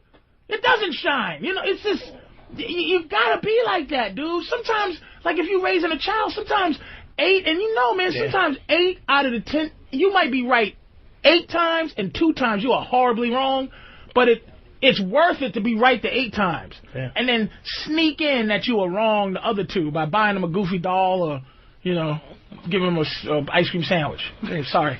That's your sorry. But the 8 times, you need it. You need that shit, man. I'm telling you. What's the dude? There's a dude from Florida. Daryl? Yeah, Daryl. Daryl from Florida. Daryl, what's up, man? How's it going, Patrice? How are you, sir? Are you black or white? A white Daryl? Yeah, I'm a white Daryl. Oh, shit. How you doing, nigga? What you doing? You got a hard time. Fuck you up in Klan country with a name like Daryl. Change your name to Mickey or so. What's up, man? I just had a follow-up to Joe from Phoenix question. Is there any way to get out of the friend zone with a chick other than drop the bitch? So basically, what are you trying to do? What do you want to do? What's your ultimate goal? You want to get rid of her, or you want to sleep with her? Sleep with her. Toss the chessboard in the air. You losing? It's almost checkmate. You have that take your ball. Here's the thing, and I agree with you. We argue about this a lot. Is Dante goes, look, take your ball and go. Like, if the game's getting hardcore, take it and go. I say like this, man. I say you don't play. You don't even play. You don't even let nobody know you have a ball. Once you... Alright, because I've been like this before. I've been in the friend zone. First of all, it's pathetic. Second of all, you're starting off 2 cars behind. Say you're driving down a one-way street, and it's a small one-way street, and once you got 2 cars behind, man, I'm telling you, what happens is, as you're slowing down and she's moving ahead, you could get 3 cars behind, because a lot of times somebody pulls out in front of you, and now you 3 cars behind, emotionally. And let me tell you, man, this is what I mean about the abuse thing, Daryl. What women are going to do is it's like children. I'm telling you. Is that once they don't know what satisfies them. We were talking about that earlier. Yeah. They don't know what's satisfying to them. So the abuse they give you that works when she knows that you are going to be the guy that hangs around and is going to be unhappy about not getting the pussy but still hang around. She does. It's like when you do comedy, okay? And I've been doing comedy a long time. Let me tell you something about my theory on bombing, okay? When you bomb, you don't try to pull out of it by making the crowd happier.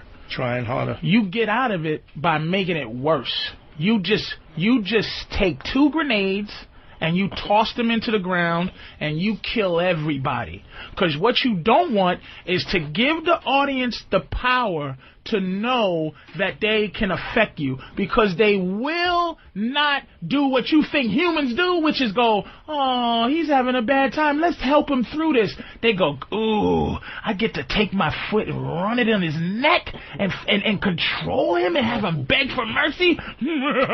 And they will fucking let you flail. So what you do is go, I control my destiny. Here's what you got to do, and I'm going to tell you, you started off backwards. There's no way to turn that around except for, like Dante said, take the chessboard and throw it in the air and start all over. I don't know with her, but you cannot start behind, dude. You cannot. Let me tell you something. You can't play a basketball game and spot the opponent 20 points. You can't do that. That's what women want you to do. They not only want you to say what's not important to you, but they're going to tell you what's important to them, dude. And what this does, and this is the other dude, Joe, it makes them... It doesn't make them go, I want him. It makes them go, I'm going to control this guy because he's a pussy, and I want this type of thing in my life. Who's gonna come and plug the VCR up or plug the DVD player up in all those holes in the back of the LCDs now? Who's gonna come and move her refrigerator so that she can sweep in the back of it? Who gonna do that? You, asshole! You understand, Daryl? You. Daryl? What are you doing for her? Like, if you had to list the things that are you doing those things? Are you moving the refrigerator and this? Are you talking to her? No. It used to be where she would call up and I'd be like chilling with some friends, and she'd be like, "Hey, let's meet up," and I'd go. But now I've moved away, and I come back very seldomly. And she called me up this past weekend, and she's like, I can't do anything. And then she calls me up later that night, and she's like, oh, yeah, I can go out. But I said, I'm chilling with some friends. I can't go. And then I'm like, let's have dinner. And she's like, all right. So she calls me the next day. She's like, I can't have dinner. And I just don't return the phone calls. I'm not going to play. You got to, here's the first thing. Wait a minute, though, but I know what the problem is. You know what, though? Here's what happened. He comes back as the same guy after. That's what's dude. You're not far from actually kind of getting her, because she felt the pressure of you not and then being there. You let up. But when you came around, you're. Here's what you need to mix it with. You came back where you left off. But here's what go ahead. When I left, I'd go whenever she called. She'd be like, let's hang out. I'd be like, all right, no matter what I was doing. But this time it was, she called me up like, hey, let's go have a pint or whatever. And I was like, I can't. I'm chilling with friends. I'm not going to meet you. So it's not. I don't think. No, that's one thing. But I'm not going. That's one thing. But when you talk to her, you're probably still the same guy. You're probably, still being like a friend type guy to her instead of being the jerk that you need to be. You have to be a totally different person once you come back to her. Wait a minute, no, wait a minute. She's never gonna sleep with him. Probably not. No, she will. She's not gonna. You got Vaughn. She will sleep with you, but this is the fucking problem you're having, dude. This is the problem you're having. Listen, she felt the press because he said he moved away. She felt the pressure. Now that helped you because I already know if you were staying around her, you still be her little sweet thing. She'll still have you bent over a chair. But the fact that you left helped you a lot. She felt the pressure of you not being there. But here's the issue that you have to understand. You have to now be willing to take a L. Because this is the thing. Before, you didn't know where you stood. Now you know where you stand. She cares about you a little bit, but you have to let her know. See, this is the thing. You have to explain to her what her vagina means to you. You have to explain that your vagina means nothing and it means everything. What that means is this, man, is that the vagina is like, okay, if you go to eat dinner, right, and somebody gives you a fork, is that a special thing that the guy gives you a fork to eat your meal with? It's not special, but it's important and it's essential. You understand what I'm saying? You gotta let a woman know her pussy's a fork. You gotta let her know that yes, sweetie, I need to eat with it. It's important, but it ain't special to me. It don't mean what you think it means. What it does is makes me like you now. It consummates what you mean to me. It's like the wheels on a car. You can't drive a car without wheels, but you don't look at wheels and go, these are special. You go, I need the wheels, nigga. I gotta drive my car. But you don't go, these wheels I love these wheels. It's like you gotta let her know, dude, that holding you hostage, like I said, they're terrorists. She's holding you hostage with the idea of pussy. There's two things you gotta do, dude. You gotta give her some medicine. You understand? Medicine in the form of honesty. Women hate honesty. It's like eating the worst castor oil in the world for her. You go, look, I've been wanting to fuck you for a long time, man. This I told my girl this shit. Because we were friends. We were really friends. And I told her we were friends. I said, look, I should be trying to fuck you, but you know what? You're such a fucking loser. Now, I'm going to be your friend because you need a friend. And I would give all kind of honesty. She'd be crying.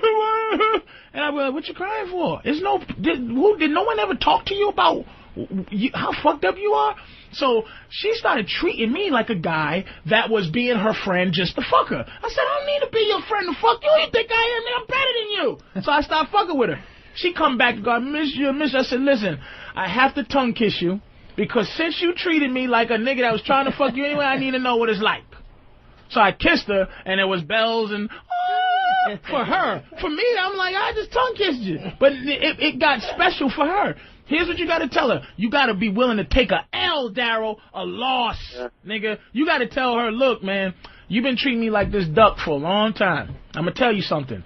My friendship is my love. Like, my love, my friendship, my body, my time, it's all the same to me. My time, my body, everything. You've been abusing me. You've been using my time. You've been using my love for you. You've been using, knowing that I want you. You've been hanging around me and not giving me what I need, which makes you think that shit, your pussy is more special than my existence. And you got to tell her that either you ante up with some cooch, and you take it, dude, and you unload on it, Daryl. Don't be doing no make love. You smash her and tell her, you goofy whore, this is it? This is your fuck game you've been making me wait for? You're not even a soldier in bed? You take it out on her, and then you go, thank you. Now, if you want to be friends now, true friends, we could do that. Now, don't do it as a tactic. Do it. You have to have be righteous ethic with the fact that you're laying it down. Be honest with it. Because if you use it as a tactic and then you're going to go back as being a friend and move in a refrigerator after you finish, she'll finish forever. So my last word, man, to you, Daryl, is two things, man. You got to either take a L, like take it and just never talk to her again. Blow it out. or blow it up. Risk a L. Take your grenade, throw it down in front of her, and go, you gotta give me some pussy or you are never to talk to me again. And that's what you gotta do. 2 forms of taking an L. 1, completely dismiss her, or 2, tell her that you have taken enough of my time for me to find out if you got some good ass. Because that's what I'm going to do, really, is to find out if it's good. Because I still might leave you. If it's bad after all these years, you asshole. It smells like the inside of a... garbage juice.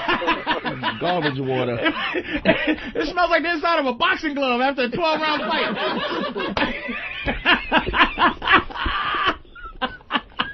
Smell like the end of a stump.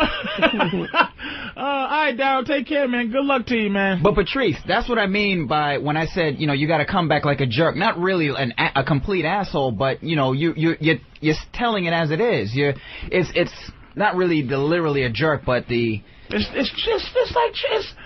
not being a jerk. It's like you got to understand. It's not being a jerk. It's not all these fucking adjectives about jerk, about dickhead, about that.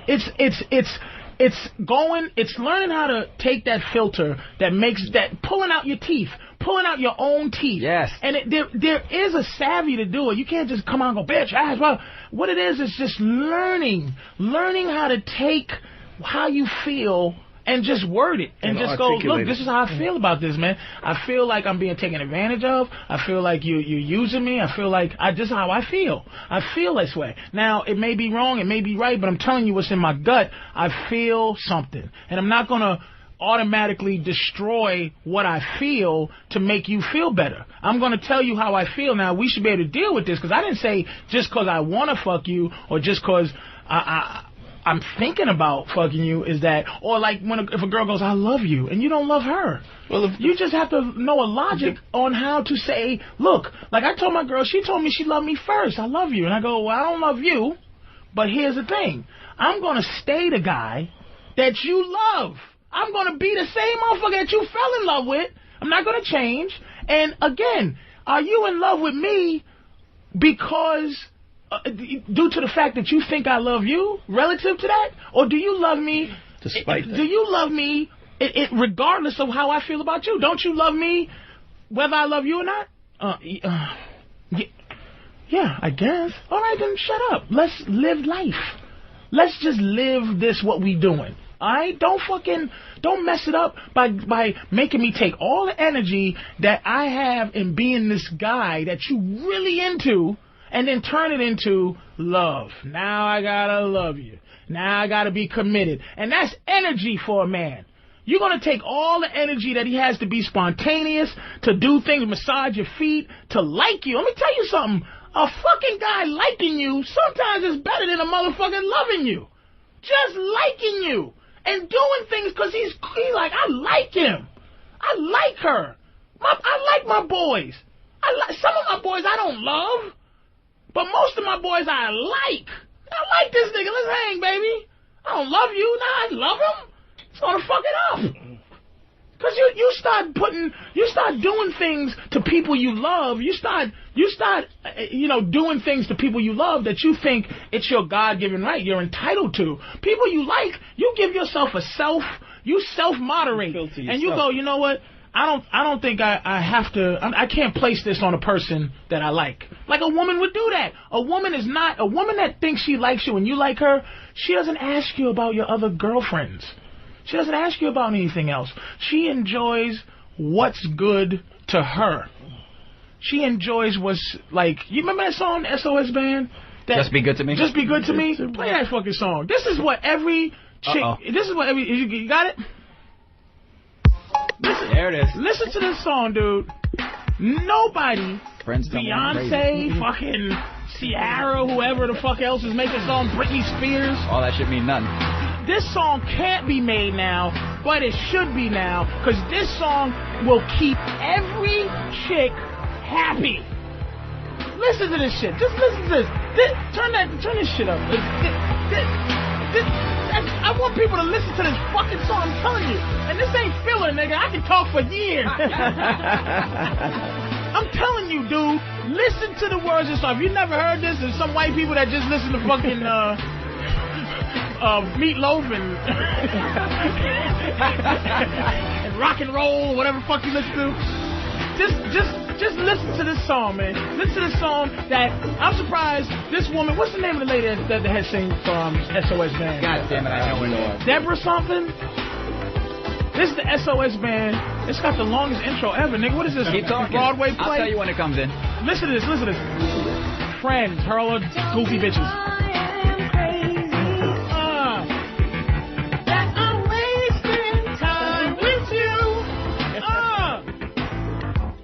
You'll never be mine. Maybe, I don't know, maybe not. I'm chilling. That's not the way I see it. Wait a minute, listen to this. Cause I feel you're already mine. Listen to this one. Whenever you're with me. Oh shit, stop it. Stop it, Daddy. Stop it. Wait a minute. Do you hoes even understand what that means? I feel you're already mine. Oh, first you go, oh, this arrogant bitch. Whenever you're with me. Meaning she's taking what the fuck she can get. This dude is good. When he's with, he is, oh, I love you. You gotta understand, ladies, that a motherfucker, you're gonna love him before he loves you. Cause he's showing you all the best of himself. You're not. You're not showing the best of you. Before he gets pussy, it's him auditioning for pussy. So you're getting the best of a guy. So you're gonna love him first. So when you start to love him, you're like, I want him to love me too. You don't have any skill. Once you go, wait a minute, I love this motherfucker. Let's start putting in effect. You know, playing love, baby. You got to do that. You don't know how to. You just sit there and go, I love you. You should love me. But this chick is like, what? Give me what you got. Whenever you're with me, go ahead, Daddy. Talking about your reputation. Meaning I heard you be fucking mad bitches. I don't care about the other girls. Just be good to me. Just be good to her. Wait a minute, rewind that shit, nigga. Do you understand? Reputation, I heard about you, nigga. But that's okay. I don't care about your other girls. Just be good to me. Is that hard?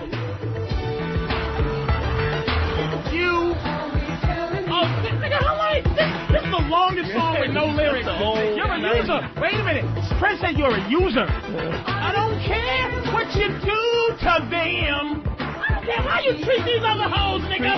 Be good to me. This is a bottom bitch song. Wait, stop that shit. This is a bottom bitch song. This is a song that pays homage to a girl that embraces pimps. Because she's like, nigga, I am the bottom bitch. The bottom bitch to a pimp is his main girl. That's his chick that really ain't a prostitute. She's like his assistant. Like PA. She teaches the other women. She keeps the other women loving. She's really the fourth degree black belt, but she don't mind that you have other classes. You understand what I'm saying? She's the fourth degree black belt that teaches the other students until you get to the sensei. You know, some of y'all ain't really even worthy being taught by the sensei. The sensei only teaches on Sundays at 6:30 in the evening. And all upper classes. And only upper classes. Only people that my teacher feels is worthy of that. All right, hit it, Danny. May have many others. Yes, I do. But I know when you're with me, you are all mine. Oh, I love you, Pumpkin, because that's true. Seem to always listen, these jealous hoes, to the bad things that you do. You never do them to me. You do them to them hoes, not me. Talking about reputation. I don't care about the other girls. Just be good to me. That is focus. That's focus. You understand? What chick is gonna make a song like that now for a nigga? hear that? Do you think she's a sucker? Does she sound like an idiot? Uh-oh, here it is. And she's happy about being the top of La La. Let's do it. La la la la la la la la. Just be. She's La La live. She is comfortable. Nobody lies no more. Nobody La La live.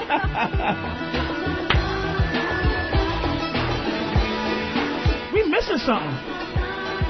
You missed the best part. Where's the best part? This is XM's version. This might be an edit, actually. An edit. The best part was I'd rather have a piece of you than to have all or none, baby. That's a 12-minute version. Then I fucking went there. Yeah, I think Drew's right. That I'd rather have a piece of you than to have all of none. That means it's like you bitches go like, who? A nigga wrote this song. She said, I'd rather have a piece of you than to have a chick go, it's either all or nothing. That's you chicks that be telling niggas to marry you, like, right away. Get on the pot and shit or get off the pot. Like, what? Like, what I'm giving you ain't enough? What I'm giving you ain't enough. It ain't never enough. It ain't enough? I'm loving you like that. I'm feeling you. I just don't want to marry you yet. Don't want to have kids. Don't want to be with you past, like, 3 days a week. La la la la la la la la. That's a t-shirt. Yeah, I think you're talking La about. la la la. I think you're talking about the 9-minute version. Oh, fuck you. Get the 9-minute version next time, nigga. All right, we're going to take a break. We're going to come back with Michelle, who likes sniffing cock. We're going to get back to you, Michelle. Don't you leave. Don't leave. Damn it. She likes to sniff cock. That's what's on the screen. We're going to take a break. We'll see you in a minute. It's Black Phillip with Patrice O'Neal. It is almost better than when a guy eats your pussy. What the fuck are you talking about, bitch? The virus is an XL channel which may contain explicit language.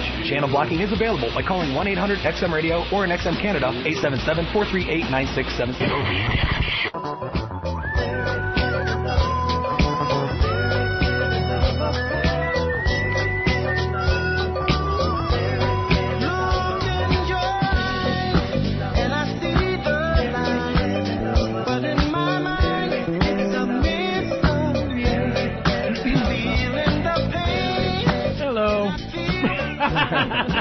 Oh, the music. Yeah, I defy you to find a song after 1999 where a bitch is understanding like that. We're going to get Upside. Drew Boogie later in the show, man. Drew was saying that Upside Down by Diana Ross. Yes. Has those type of lyrics. Has a lyric where she just gets a guy, gets what he is, but she has this infinite security.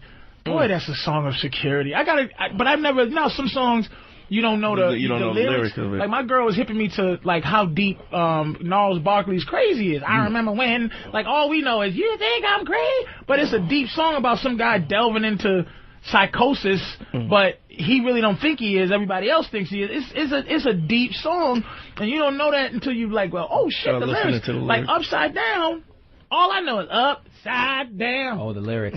Boy, turn me. Yeah. That's all I know, but I wait till you hear it. Wait till you hear it. And there's another one that when we were in high school came out. Guy, remember "Piece of My Love"? You can have a piece of my love. Yeah. It's waiting for. But see, it don't count. If the guy when a nigga says, "I just want a little pussy," it's when a girl goes, "I'll take a little." Yes, but he's telling her straight up from the get go. We do that all the time. Yeah, we just rap, but they don't know that. That's what we gotta tell them. The guys don't know that. Oh, the lyrics, like, and we gotta do that on another show. Yeah, is really investigate lyrics like that. That's a good idea. I will start looking for songs. And you can't find. I defy you to find a song past 1999 that's that humble as a girl being that confident. That's a sexy song, dude. Yeah, that Prince don't count, niggas. Prince don't count. Hey, we're gonna go to real quick. We ready to go with some calls? Michelle in Connecticut likes sniffing cock, and Michelle.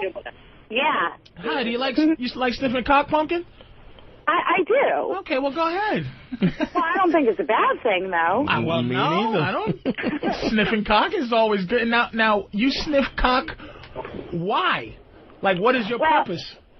It It started with my boyfriend. He had Axe on, and that drives me up a fucking wall. And he put it. Wait a minute, bitch. Are you talking about a commercial where you knock down shit? Axe really...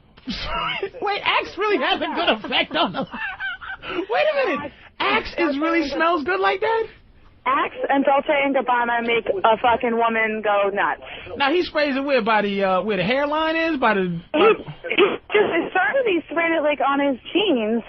So we were hot and heavy one night, so I decided that I was just gonna, like, go down, and I started to smell, and I was like, I liked what I smelled.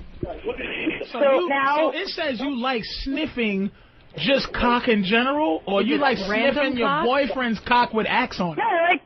Now, if somebody smells good, I have to be like, can I sniff your cock? Oh, so this is like a cock sniffing fetish. You have like a little fetish now. It's a fetish now. Now, if you have, like, good cologne on and I smell it, I have to smell your cock. Does he have to have cologne on his cock to No, be good with you? If he smells good, I'll just go up to him and be like, can I smell your cock? And most of them look at me like I'm a fucking retard, but then I get down there and I smell their cock, and if I like it, it's fucking good. I like it. All right, I'd like to be asked for my cock to be smelled. Good for me. Well, the moral of the story is, thank you for calling, you cock-sniffing whore. Hey, call it what you will, but... Hey, no, I say that with love, Pumpkin. I'm gonna fucking smell your dick. No, I don't say that with hatred. No, I say That's that a compliment. thank you. If you cologne on your dick, I'll come on over and I'll fucking smell it. Oh, she don't know the language. All right. Thank you, Michelle, you dick sniffer. And if you put cologne on your dick, it burns. It does. Yeah. I would hope she just meant the pubis area. Pubis. Yeah, the pubis. Drew being technical. All right. That's a Jimmy thing. The pubis. Hey, Rob in New York. We're going to fly through some calls. Rob. Yo, what's up, Patrice? How are you, sir? All right, bro. You're kicking ass out there, man. Thank you, man. I just want to say, it's hard to follow up after the sniff cock and the bitch that sniffs cock, but... yeah, whatever, man. I agree with everything you say. I'm a white dude, but I have the same philosophy as you do. As far as, I gotta have them love me first. And they don't understand that. They're like, Well, they want you to bend over backwards. They're gonna love you first anyway, though. That's the thing. That's the natural. That's the natural. That's the progression of it. Is because what we have to give for what we want is much more than they have to give for what they want. Like, and they don't even give. I mean, they're gonna. It's redundant to say you got to get them to fall in love with you first. Any guy that falls in love with a woman first really he has low self-esteem, and he's having trouble getting pussy, and it's the idea of getting pussy that's making him go, I'm just gonna love her because I can't get no other pussy. But no guy falls in love with a woman for her personality, because we really don't give a shit. We don't give a shit if you can't read. We don't give a shit if you don't have a job. We don't give a shit if you got 7 kids. We don't care. Because we'll fuck a girl if a guy goes, baby, I got 3 kids. She goes, oh my God. If a woman goes, I got 3 kids, he goes, well, good. That means you fucking. Are they sleeping? Well, are they adopted? They not adopted? Well, shit, nigga. What She's time are you putting them to bed? And then love is a thing that sneaks up on guys, where we just keep a chick around so long that you go, force a habit. She's a trooper, and she just becomes a habit. We're creatures of habit. And just through time. And if you fall in love with a bitch first, she has no respect for you. 9 times out of 10, you watch a guy, he falls in love, the girls lose respect for him. They feel something's wrong, this guy ain't right, something's wrong, and they kick him to the curb. No, you ruined the challenge at that point. It's absolutely true, man, and it sounds fucked up to women, but you got to understand, when a guy meets you, think about what goes on. Think about it's like he's put his best foot forward. He's like, he's being respectful. How are you? Hey, blah, he's blah. working for the pussy. He's working. Yeah. He's working, and he's working. But then what happens is you're starting to feel Here's the thing. A woman needs to like you to fuck you. Like the thing that I'm giving a woman to like me is the same thing I'm giving her to want to fuck me. Yeah. To want to have sex with me is the same thing. Like, so she's like, oh, he's so attractive. He's so set. I want to fuck him and I want to be with him. But a guy, he wants to fuck you first. And then it's like, okay, I'll keep fucking you. And then he goes, I think I want to be with her. Let me if she does the right thing, if she does the right thing, then you fall in love with her. Well, he's funny as shit. Rob's like, yeah, you do the right thing, and this bitch loves you. I love you too, I think. He's about to say that. I love you too, I think. All right, hey Rob, thanks for calling, man. Hey, who's next? Dustin, Arizona. Dustin? Yes, sir. How are you, sir? I'm just getting frustrated. I've been married 7 years, yes. And I finally talked the wife into letting me sort of have a threesome. Mm-hmm. We're all three of us naked. All she wanted to do was kiss the other girl, eat the other girl, and I couldn't touch her. I couldn't do anything. I was just wondering if that's sort of in the right direction, or is yes. Let it. Don't be selfish. I know it's hardcore, dude. I know you want to just become a serial killer and just kill all a room of naked bitches, and you just sitting there. I know you want to do it, but here's, dude, the rules. You gotta understand, rules. dude, that the girls run it. When it's you and two women, they run the show. Just don't be a cock blocker until eventually they can't help it, dude. If one of them likes dick, that's all you got to do. Me and my girl did one a couple of weeks. I'm telling you, the other chick was figuring out how to put 2 bullets in the back of my head to get rid of me because she wanted my girl. And I'm sitting there comfortable, like, okay, cool. Hey, I'll just stand outside the room and blah blah blah blah blah. But I know that when it's time, nigga, they gotta ante up. She's not, especially your wife. See, here's the thing. It's not the other bitch's fault. It's your wife. Your wife y'all gotta be soldiers together, man. Y'all gotta work this out. You have to go in and touch your wife, because the other chick is gonna do anything your wife do. So what's gonna happen is you come in and she brings you in. You start kissing on your wife. You start licking her up, and eventually, the wife is the liaison. Eventually, your wife is gonna start moving that chick in the direction of your balls. Trust me. Let them do what they're doing. It is, man. Yeah. Let the girls run it. I know you mad. I know it's like, 2 naked girls. This is, because a lot of guys don't get to experience that. But I'm telling you, dude, just jerk off on the side. Have your wife, just tell your wife, look, show me a little something. And then after one of them comes, then you kind of got to make the other one come. And then naturally a woman's going to want to do you. Then they're going to want to make you come. Just have them lick both of your nipples. That's what I do.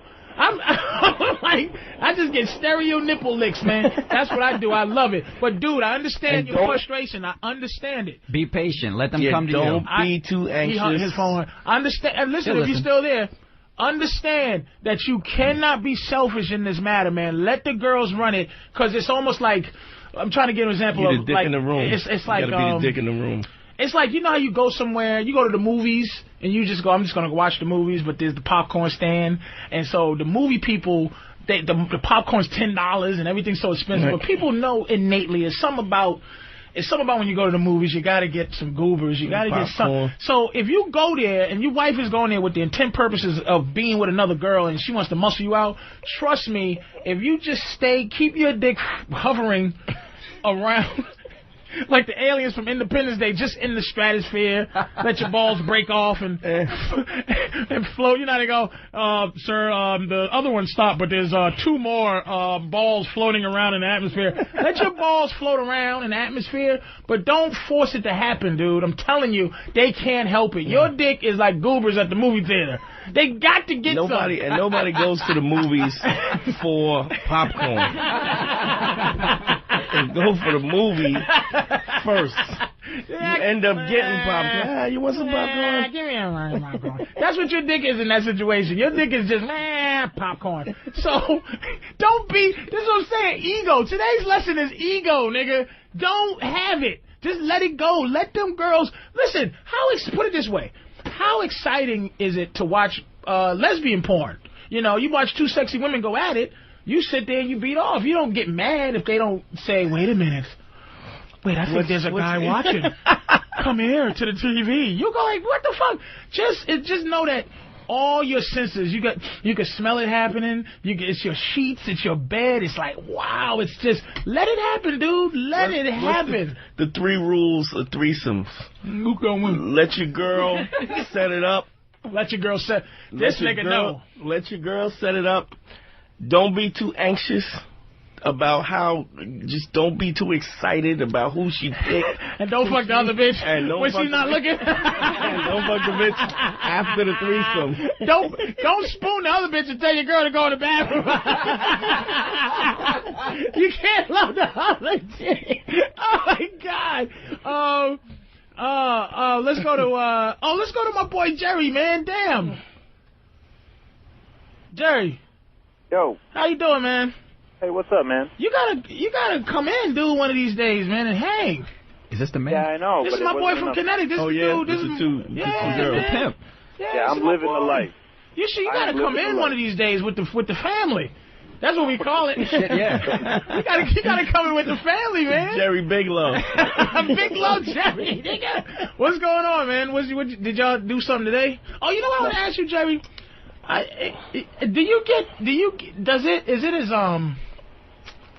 Is it as sexually fulfilling after a while now that it's there? Like, do you always feel like, oh, it's two women in my bed, or it's just like it's almost like having sex with one now? Yeah, you understand the question? You understand what I'm saying? Yeah, no, I understand what you're saying. Yeah, it's kind of like having sex with one. You gotta. I mean, I'm the true pimp though, Patrice. I'm still looking. You know, I'm still getting some on the side, even though I got two women living in the house. But listen, you gotta understand this, Jerry. You gotta understand that he's living his. I don't even want to call it a fantasy. It's in guys. You gotta understand. Nature. I don't believe nature to make mistakes. I don't believe it makes mistakes. I think that what happens is what's supposed to happen. Now, I believe that if you're born, the fact that men are born, and I think the ratio's 4-to-1, 5-to-1, or something crazy like that. Yeah. It means that means all guys are supposed to fuck 5 women. Because we're here to consummate and make kids. If it was vice versa and it was 5 guys to 1 woman, nigga, nobody be getting fucked. It'd be a lot of kidnappings, a lot of wars with each other, like pussy wars, straight up, fuck Iraq and all that. It's just like we're gonna gladiate over some ass, right. and the winner gets this chick who's probably gonna be locked up in a cage, hoping that a gentleman wins and not that nigga missing one eye. You know what I'm saying? And what happens is, I think that the fact is that Jerry can. I always tell my girl, I think I'm a good enough man to be with. You know, it's work though. Be with 3 girls. Jerry, it's work though, ain't it? I don't think it's work for Jerry. Yes. What's that? I mean, just it's to keep it up. To keep it up, to maintain it. To maintain the situation. I mean, you're still dealing with 2 women. You're still you have dealing to be on with guard with 2 women. But I think one is a lot more submissive. I mean, even if they're submissive, you're still talking about being that. You know, apparently he is this strong dude. All right, let's ask him, what's the toughest part of it all, Jerry? What's the toughest part of it? The toughest part of it?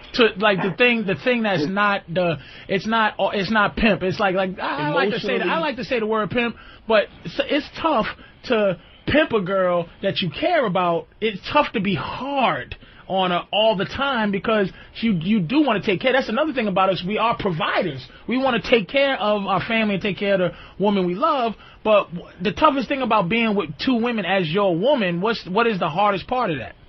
The hardest part is finding time for just me. You know? So wait a minute though. So what's that mean? Like you have to still, even though you living in this fantasy world that we all love, you live in this world of fucking 2 women and one lives with you. You still have to like curl up and watch a movie or it's work. Yeah. It's work. You still have to be lovey-dovey. Yeah, you still got to maintain. Oh yeah. Shit, man. Because I'm thinking the only way to do it is like one is lovey-dovey and the other one is. But Jerry, how long has this been going on? 10 years. So see what I'm saying? Holy shit. This is 2 of his women. He has to be and you emotional. got room? Wait a minute, nigga. You trying to find another bitch? Yeah, no wonder you ain't got no time to yourself. Which goes to show you, he loves these 2 women and he still needs side pussy. Side pussy is, ladies, stop being so defensive about side booty. Yeah. I personally last night I got side pussy. You got last night? Last night. Like, let me ask you, do they know? Yeah. Oh, I sent them downstairs to go watch a movie together, and I said, this girl's coming over. And we're going upstairs in my bedroom. If I was a square, I go, what are you doing? This is what squares are thinking. Jerry, he's probably abusive and he has a gun on both of them. But it's mental. Yeah. He explains it and he living it. It's hard to live how you want to live, dude. But once you do, it's beautiful. I don't think there's nothing wrong with that because that's 3 women. He still got 2 more. And again, I say this in my act. Not only do I have 5 who are naturally born with me, I have homosexuals 5. I have dead motherfuckers 5. I have retarded niggas 5. I have niggas in jails 5. I have married guys who don't cheat 5. I have fucking the niggas who's in Iraq now 5, and I'm holding them off till they get back. I have fucking... It's like 50 to 1. It's a lot of women who are having trouble getting a guy. So, okay, back to the just be good to me shit. What am I going to do? My girl got me. So what about the other 10 that are alone? But see, I think that women, for the nature of who we are, every day you walk outside and there's a new guy that's trying to fuck you. They're like, hey, baby, what's up? What you doing? And you go, no, thank you. You're all day used to rejecting men. So all day long, you rejecting 10 men, which makes you think that there's 10 available motherfuckers out there. It ain't. I got a girl. And I'm still going, hey, baby, that's just what you are. When I talk to you in the street, I just got my human resources department open. Like, I got my secretary that I need for my company, but at the same time, I got to always put out applications.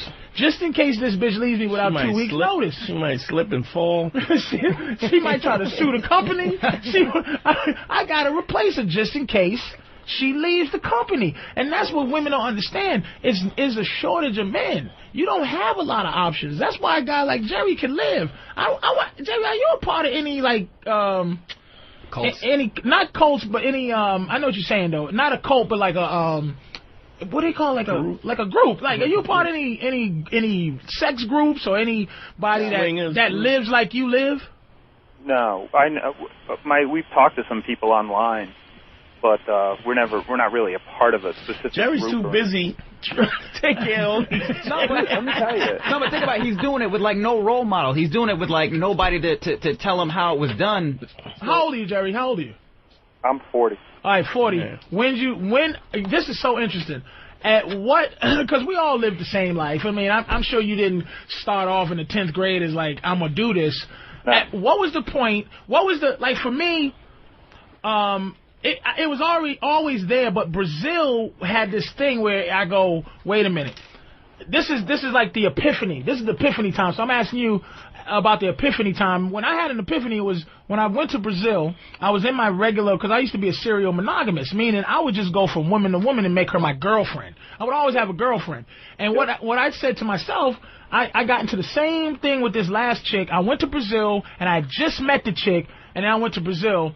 And I was like, wow, I feel great. Like, even though I'm paying for this pussy, I feel like these women, man, are selling me what I want to buy. You know what I mean? They are selling me what I want to buy. I feel free. I feel like I don't have to be a pimp. Like, meaning I don't have to have mind games. And these women are gorgeous. And I found myself wanting to fuck them less, that I would hang out with them and was being happy. So basically, when I came back, I said, you know something? I'm never going to put myself in a position to not be happy ever again. And that was the time where I had that thing that swept over me where I'm saying, you know what, I'm going to live like this. Now, what was the moment where you said, I'm going to live like this? Okay. The history lesson is, and a lot of guys will you know, and you've talked about this even tonight, is, you know, getting screwed over or fucked over by a girl. And I got fucked over by 2 girls, you know, one right after the other because I was stupid. And I went in there and I was like, oh, I love you. And, you know, I had a chance to own my own business. And she said, no, you got to stay home with me and all this other shit. And then she fucking left me. And I was like, what the fuck was that? I was a nice guy. I was a sweetheart. Buy her flowers every Valentine's Day. Now I go buy your own flowers. And let me tell you something. Now, any women who are listening and any square guys who are listening, you got to understand that you can't look at that like and go, oh, that's what it is. He's a jilted guy. No, he felt like that before he got fucking hurt. We feel like that before. Let me tell you something. I used to be a poetry writing nigga, or whatever writing. I used to do a lot of shit to get pussy, dude. Yep. And it was like I would give them the power of pussy. I would make pussy like so powerful in my life that I'm like, wait a minute, I'm better than this. I am not gonna like put myself in a position to go, oh, I love you, booby. I found that being a dick, and let me tell you about this is go back to the word bitch. Why I say it. It doesn't mean anything to me. It's just a belief system. It's just to say to myself, I can say bitch, and I believe in it. And I'm going to see if I can have you, like, get mad at it, and I stand firm on it. He believes in what he's doing. It took a minute, but he said, you know what, people go, this guy's a lying motherfucker. I'm going to tell you something, dude. No, you go, nigga, and it sounds arrogant, but it's a belief system. He believes in it to a point where he's like, the girl's like, he sent 2 girls down and gonna fuck another one. Yeah, shut the fuck up. It happens if you believe it. Trust me. Real. The word bitch to me is nothing to me except for this. It's just. Go ahead. And I think you talked about it before, Patrice, man, because I was a pussy motherfucker. I mean, I remember the last time. We all are. My last girlfriend, before I got married, and I was crying like a motherfucker. I don't know why she left me. I don't know why she left me. You know. And then why? Who? Where? Why? How? You know. And then that was my epiphany. I'm like, what the fuck am I doing, man? Sitting here crying like a bitch, curled up in the corner in the fetal position. Over what? That's the thing. Over what? What do you really miss? Let me ask you a question, fellas. If your girl left you, right, what would you really miss about her? What would you really miss about her? What? What? Her funny jokes? Yeah. Her what? The way she talks to you when you don't want to talk to her? You miss the routine. That's what you miss. You miss the routine of what? Just hanging out together, going out, the things that you do together every day. You miss that because you find yourself sitting alone. We don't have a problem with sitting alone. That's what you miss. We miss. That's what you miss. That's what a woman misses. We don't miss your routine. That's what I'm saying. There's no. So, let me say, So why are you sitting home sad? You sitting exactly, but that's my question. Okay, you missed all right. Hey, Jerry, when you was crying in the fetal, what were you crying? I say, and this is my theory, but I'm gonna ask you. It's the arrogance and the ego that you thought the bitch was yours. Right. It's like, you know what it's like? It's like possession. I said, it's possession. I got 5 watches and 4 of them I don't wear, right? But you can't take one of them. If a nigga steal my watch, I'm going crazy. Right. So it's like you got 3 bitches and you a piece of shit. Right. Fuck it. Right. And you lose one of them bitches. And you mad at her. Your ego's like, feel your ego is damaged. Yeah. That's how I feel when if a girl leaves you and you hurt. But let me ask you, Jerry, when you was in the fetal position, when you look back about it, what did you miss when you was in tears and in pain, and what did you miss after when you figured it all out and to this point reflecting? What did you miss when you reflect on her, and what did you miss at the time when she left you? You understand the question? Oh, no, not really. What did you think? Okay, what did you think you missed when she first left you and you was hurt? Well, I thought I was in love, and I thought I, missed, hanging out with her and all that shit that the girl was talking about. And dude, that's not what I missed. What did you miss when you reflect? When in retrospect, what were you crying over? Mostly just getting laid. Just getting laid. I'm telling you, ladies, you think it ain't that important? You think pussy's not that important? Part of the routine. Is pussy? I didn't miss the Yeah. Pussy's not a routine. If you were getting it every night, and now suddenly she's gone and you don't get it, that's part of your routine. What goofy guy gets it every night? That's another thing, y'all. When y'all use pussy as a means of a weapon, are you gonna give your weapon to the enemy every night? You're gonna hold it off and make him suffer. That's what I'm saying. Patrice, there have been times. Listen, Listen, there have been times when I've had both women and 2 other women on the side and still not gotten pussy every night. Say that one more time. I had my wife. Yeah, I have 4 chicks all at one time. And still not gotten pussy every night. That's just not. Like you said, that's just not. It's not going to happen. You're just not going to get pussy every night. No, that's just not going to happen. It's not the routine. It's ego, man. Plus, they start cycling. Jerry, where's your girl at now? What's going on? Where they at now? They're in the other room listening to this conversation. Can you get them on the phone? Let me talk to them for you. Hi, ladies. Yeah, girls, pick up the phone when you hear this. They're a little behind in the delay. Hey, let me tell you tell them to turn the radio down too. Yeah, and turn the radio down. You got to go get the other phones, girls. Oh, my God. My dick just got on. Girls, nigga, I think I'm going to fuck Jerry just to know what it's like. Nigga, he's like, girls. And you hear him, he's not like, yo, bitches, get the motherfucking phone if I choke one of y'all. Girls. Listen, let me tell you something else, okay? Call them girls, too. Coochie coo. This is the other thing about my life. And Patrice, you know I'm honest as fucking day is long. Yeah. I have sent both of them out, my wife and my girlfriend, to go fuck other guys. Well, that's what you have to do. See, that's the key. That's where you learn. Look at Danny's face. Because that's the one thing out of everything I've heard tonight. That's the one thing I can't wrap my mind around. It's ego, nigga. Send your girl out. It's the ego. Fuck some other dude. Let me ask you a question, Danny. Do you have something of value to you? Whatever, go. That really you don't give a fuck about. But it's yours and it means something to you. But you really don't. It gets no attention. It gets no it's a possession. Somebody, like when a kid gets a dog, but he don't walk him, he don't spend time with him. But then you say, look, I'm getting rid of your dog. Then he goes, no, don't. I love my dog. Right? I got it, Danny. You have to send your girl out with the confidence that you know that after she fucks some other guy, she's coming back to you. You got her mind. That's it. Look at Danny. I can deal with that. It's just like it takes practice. Because in your head, you're like, I can't believe. At least I would be like, I can't believe that my girl is fucking some other dude right now, and that I wouldn't be able to relax. No, Jerry. Knowing that your 7-inch dick is getting pumped away by some 9-inch monster. And your girl's like, I didn't know what I was missing, fucking this loser, Danny. There was something. You know what Danny's radio? Here's what it is. Wait a minute. Stop the presses. You think that another guy's gonna expose your faulty fucking? That's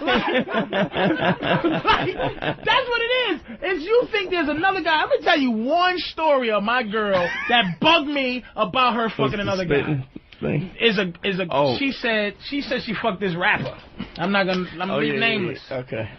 And she said I'm the best sex she's ever had, but she had another guy who I know is the best sex she ever had because she's talking to me. All right.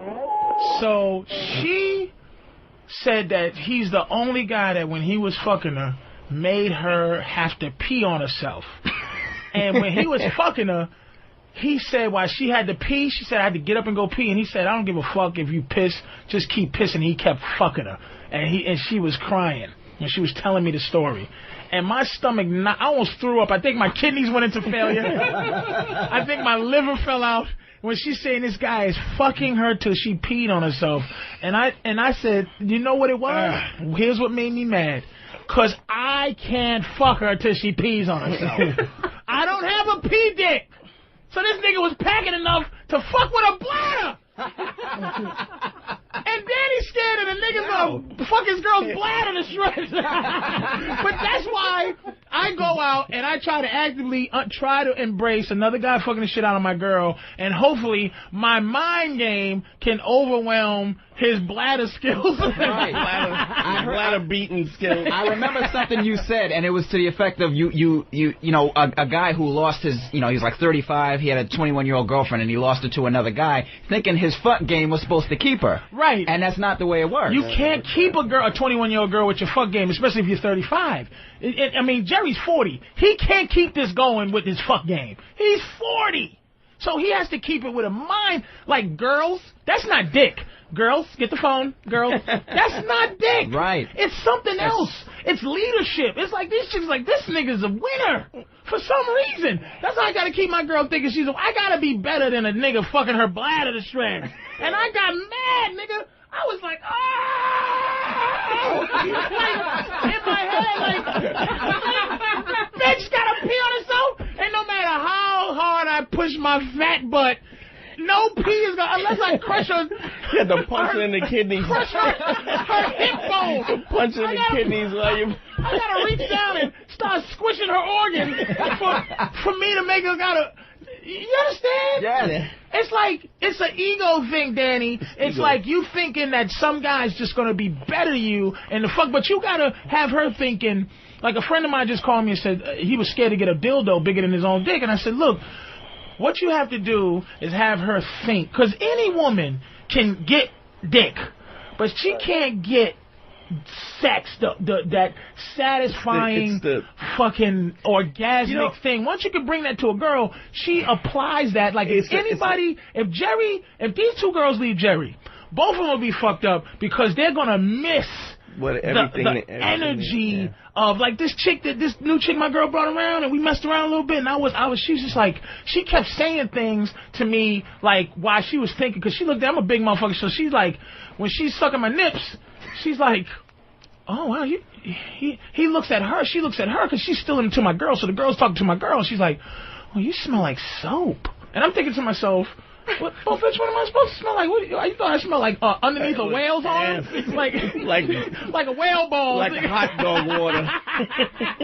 So she's like, wow, you smell. And I'm sucking the titties when my girl went to the bathroom, and she's like, you're so soft. Like, we had a moment, you know what I mean? So she was like, well, there you go. Like, wait a minute, fat boy ain't so bad. And then she get into it, and then she sees how. So after, if we do that a couple of times, she goes fuck some nigga that could have a pee dick, you know, a bladder smashing dick, but she's gonna go, man, he's not soft, he don't smell like soap, and this girl ain't gentle, and this sucks. Yeah.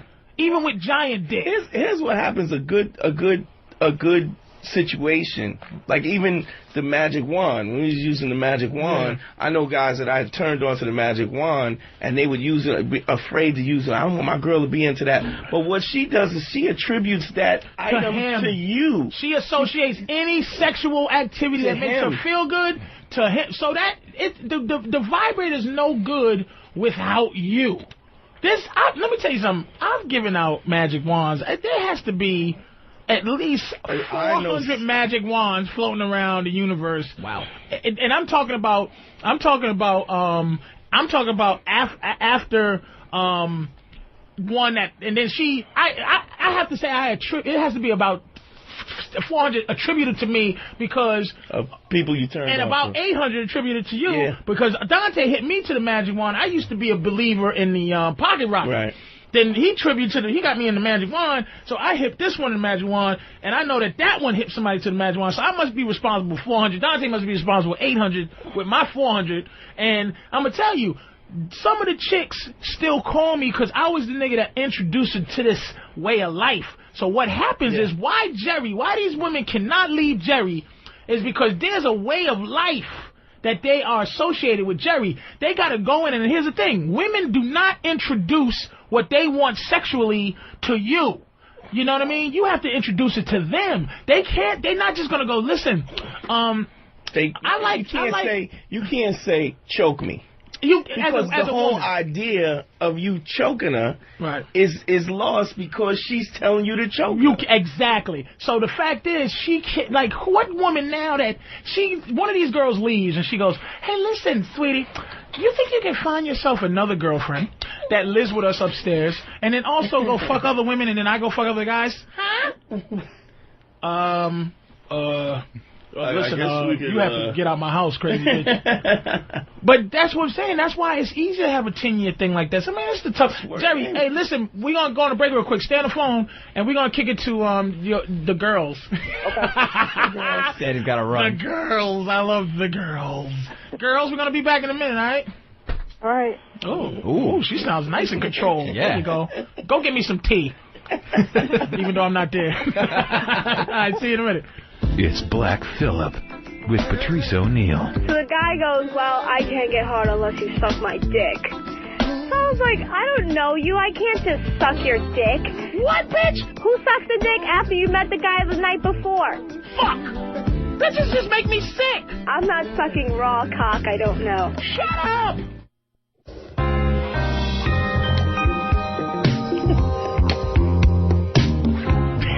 There's so many bass songs that Black Guy wrote.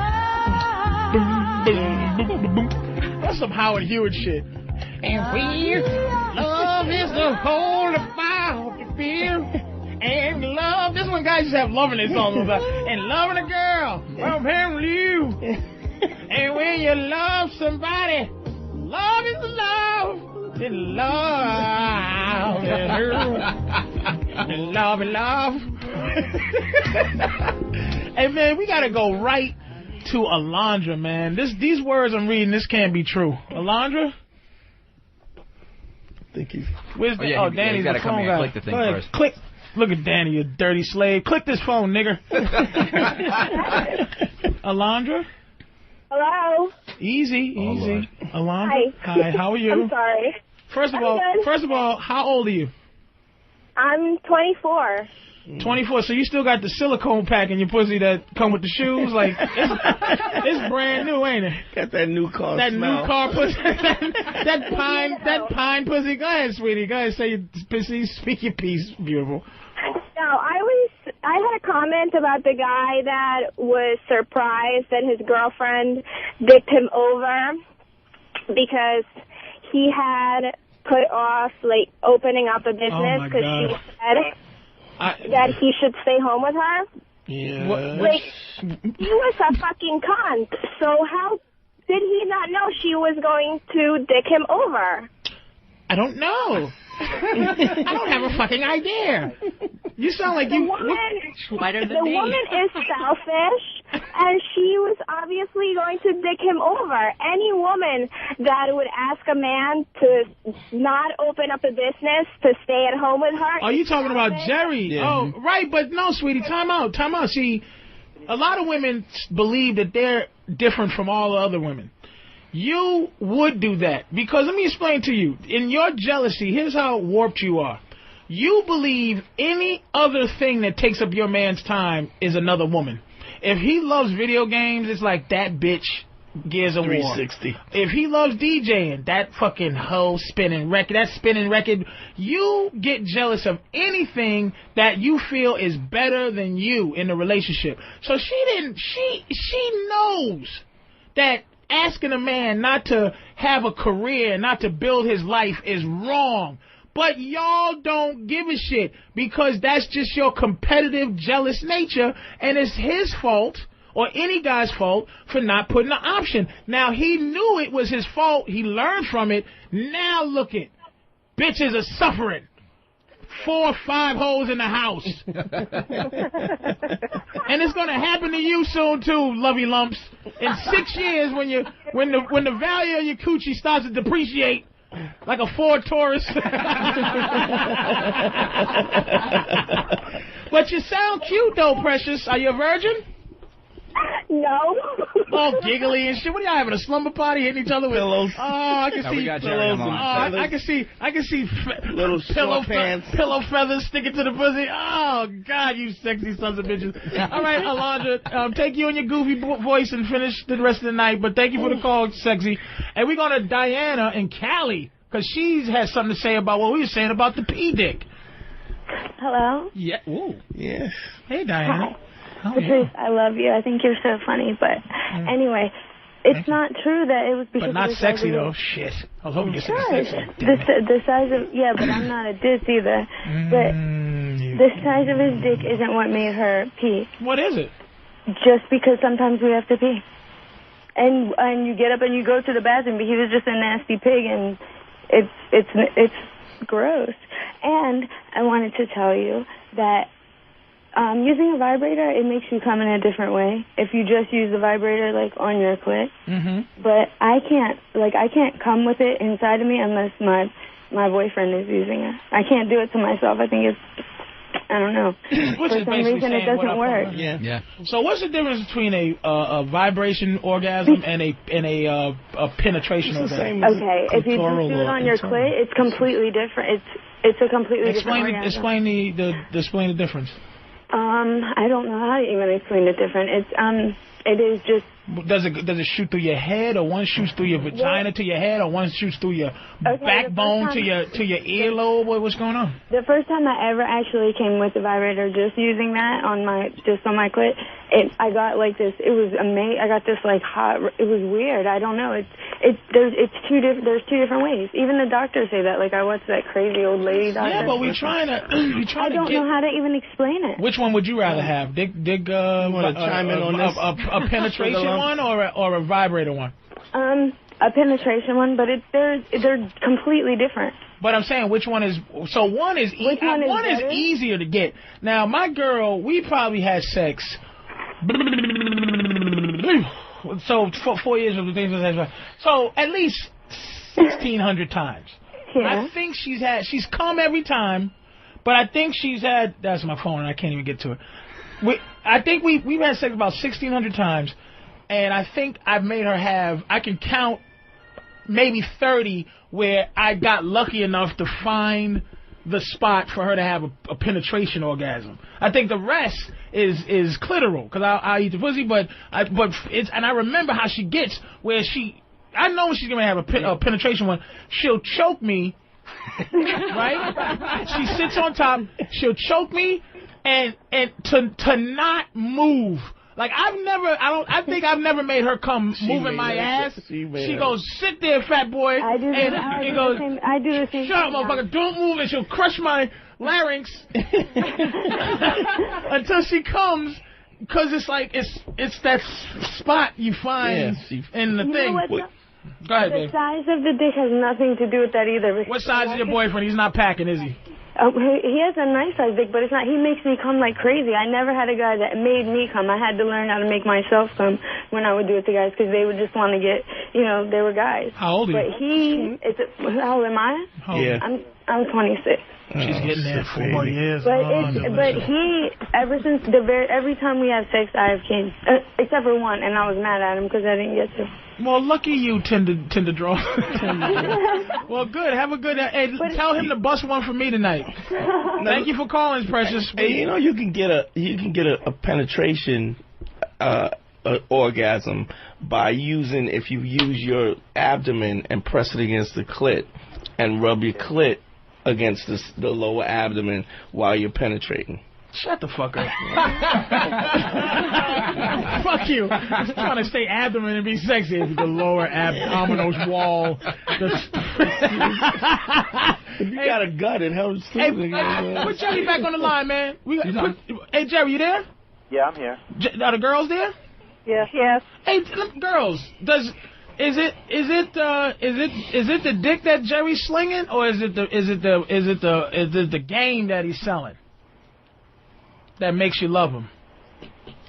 I think it's both. Yeah, it's definitely both. Jerry's slinging enough dick to satisfy two of y'all like that. Oh yeah. Oh, absolutely. And and both have orgasms every time y'all fuck. Multiple. Yep. Let me ask you some personal shit here. He is a monster. What's the fuck routine? Because me and my girl's fuck routine is, I fuck her, then I get tired, then I eat her pussy till she comes, then I lay down and she licks my nipples while I jerk off. That's the routine.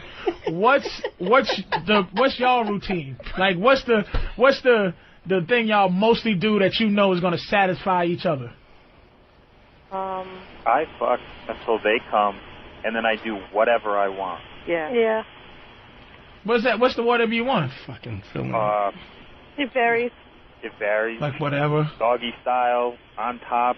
Oh, you ever had one lick your asshole and another one get the balls? Yeah. Oh my God, you dirty fucking Jerry! Somebody ought to just shoot you in the head.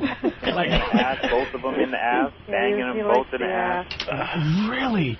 And then, now neither one of you, the girls, y'all don't look at each other like, wait a minute, you gave her 10 pumps, and I only got 6. No. It's just like, not whatever. Anymore. It's very spontaneous. Oh, it used to be a little bit. Now, who had the biggest problem when it first happened? Did y'all, okay, wait, here's a better question. Was there ever a time where either one of you I'm out of this fucking shit. What am I doing? I'm better than this. Because it sounds like you're done. You've been conquered by the feeling to I'm better than this. What was that feeling like, and then what made you guys just go, you know what? I'm really digging on this. Well, you work it out the same way you work out any relationship, whether it's a two-person relationship or a three-person relationship. It all works out the same. Right. You work at it just like any other relationship. Jerry, this is why you're important to me. You're important to me because you have a relationship with two women, and that's what I'm... If Jerry was just a swinging guy, I'd be like, all right, I'm done with Jerry. But Jerry has a relationship, and that's what I want. I want my girl, she's 32, going on 33. I want us to have a little tenderloin as our girlfriend. I want a girlfriend, and that's something I'm having trouble doing. I want another chick to be walking. I was so happy the other day that I'm just having two girls tiptoe around the house naked, dude. It was so sexy, and like I don't really want to have sex with both of them. I want to have sex with my girl because because we're comfortable. But the fact that there was another little 22-year-old just skating around the crib, sitting down, just because like I said, sexuality or being sexy ain't the thing for me no more. It's like if I walk out and get myself some Diet Kool-Aid, some Crystal Light Grape, right? And I see some naked 22-year-old just sitting down eating cereal on my couch watching The Wire, and I just go, hey, sweetie, hand me my shoes. And I just walk back, she's just there. Her pussy is on my couch. And I just walk in. My girl is in the other room, and we watch TV, and we go, hey, other bitch, come here. It's unbelievable, man. It's Jerry. You the man, dude. Jerry's got a lot to tell you. Oh, he's the man. I want Jerry to call in. Anytime we do Black Phillip, Jerry, you make sure you call this to tell us what's going on. Y'all gonna fuck tonight, or you just gonna chill? No, we're chilling tonight. You gonna chill out? What you gonna watch? What do you mean? Just hanging? Just you watching TV or just whatever? Nothing? Oh, yeah, we're just watching TV. Yeah. Just sitting there watching TV with two vaginas. Oh, and four titties. Jerry, you piece of shit. My friends at work say that, too. How do you leave the house? I don't know how you leave the house. It's just, but it's just bad stories, though, in stereo. You want to know what happened to me today, Jerry? Ugh. I don't want to know what happened to either one of you bitches. Get out of here. All right, Jerry, I'm going to let you go. I'm going to talk to you next time, man. Give me a MySpace shout or something. The truth of the matter is that sometimes it's better to have two of them because, like I said, then there's, those two go downstairs, and even if I don't bring another girl in the house, when I need me time, they keep to themselves and they go watch, chick flicks or something like that. That's beautiful, dude. And he doesn't have. You gotta MySpace me so I can get you to come in one of these days so we can just all chill out. Yeah, we gotta work. Because you sound like a corny looking motherfucker. Like you don't sound like a sexy nigga. You sound like a goofy fucker. You sound like you got one of those black white guy afros, like half curly and is receding a little bit. I don't want to know what you look like. I want to see you one day. All right, man. So I'll talk to you later, dude. Let's run through some shit. All right, Doug in Brooklyn. Doug, what's up? Hey, what's happening? How are you, sir? You love and you respect your wife. I do. Okay. She does what I tell her. Yes. And I don't know that she needs to know any of the secrets of the man game. Hey, real quick about Jerry, though.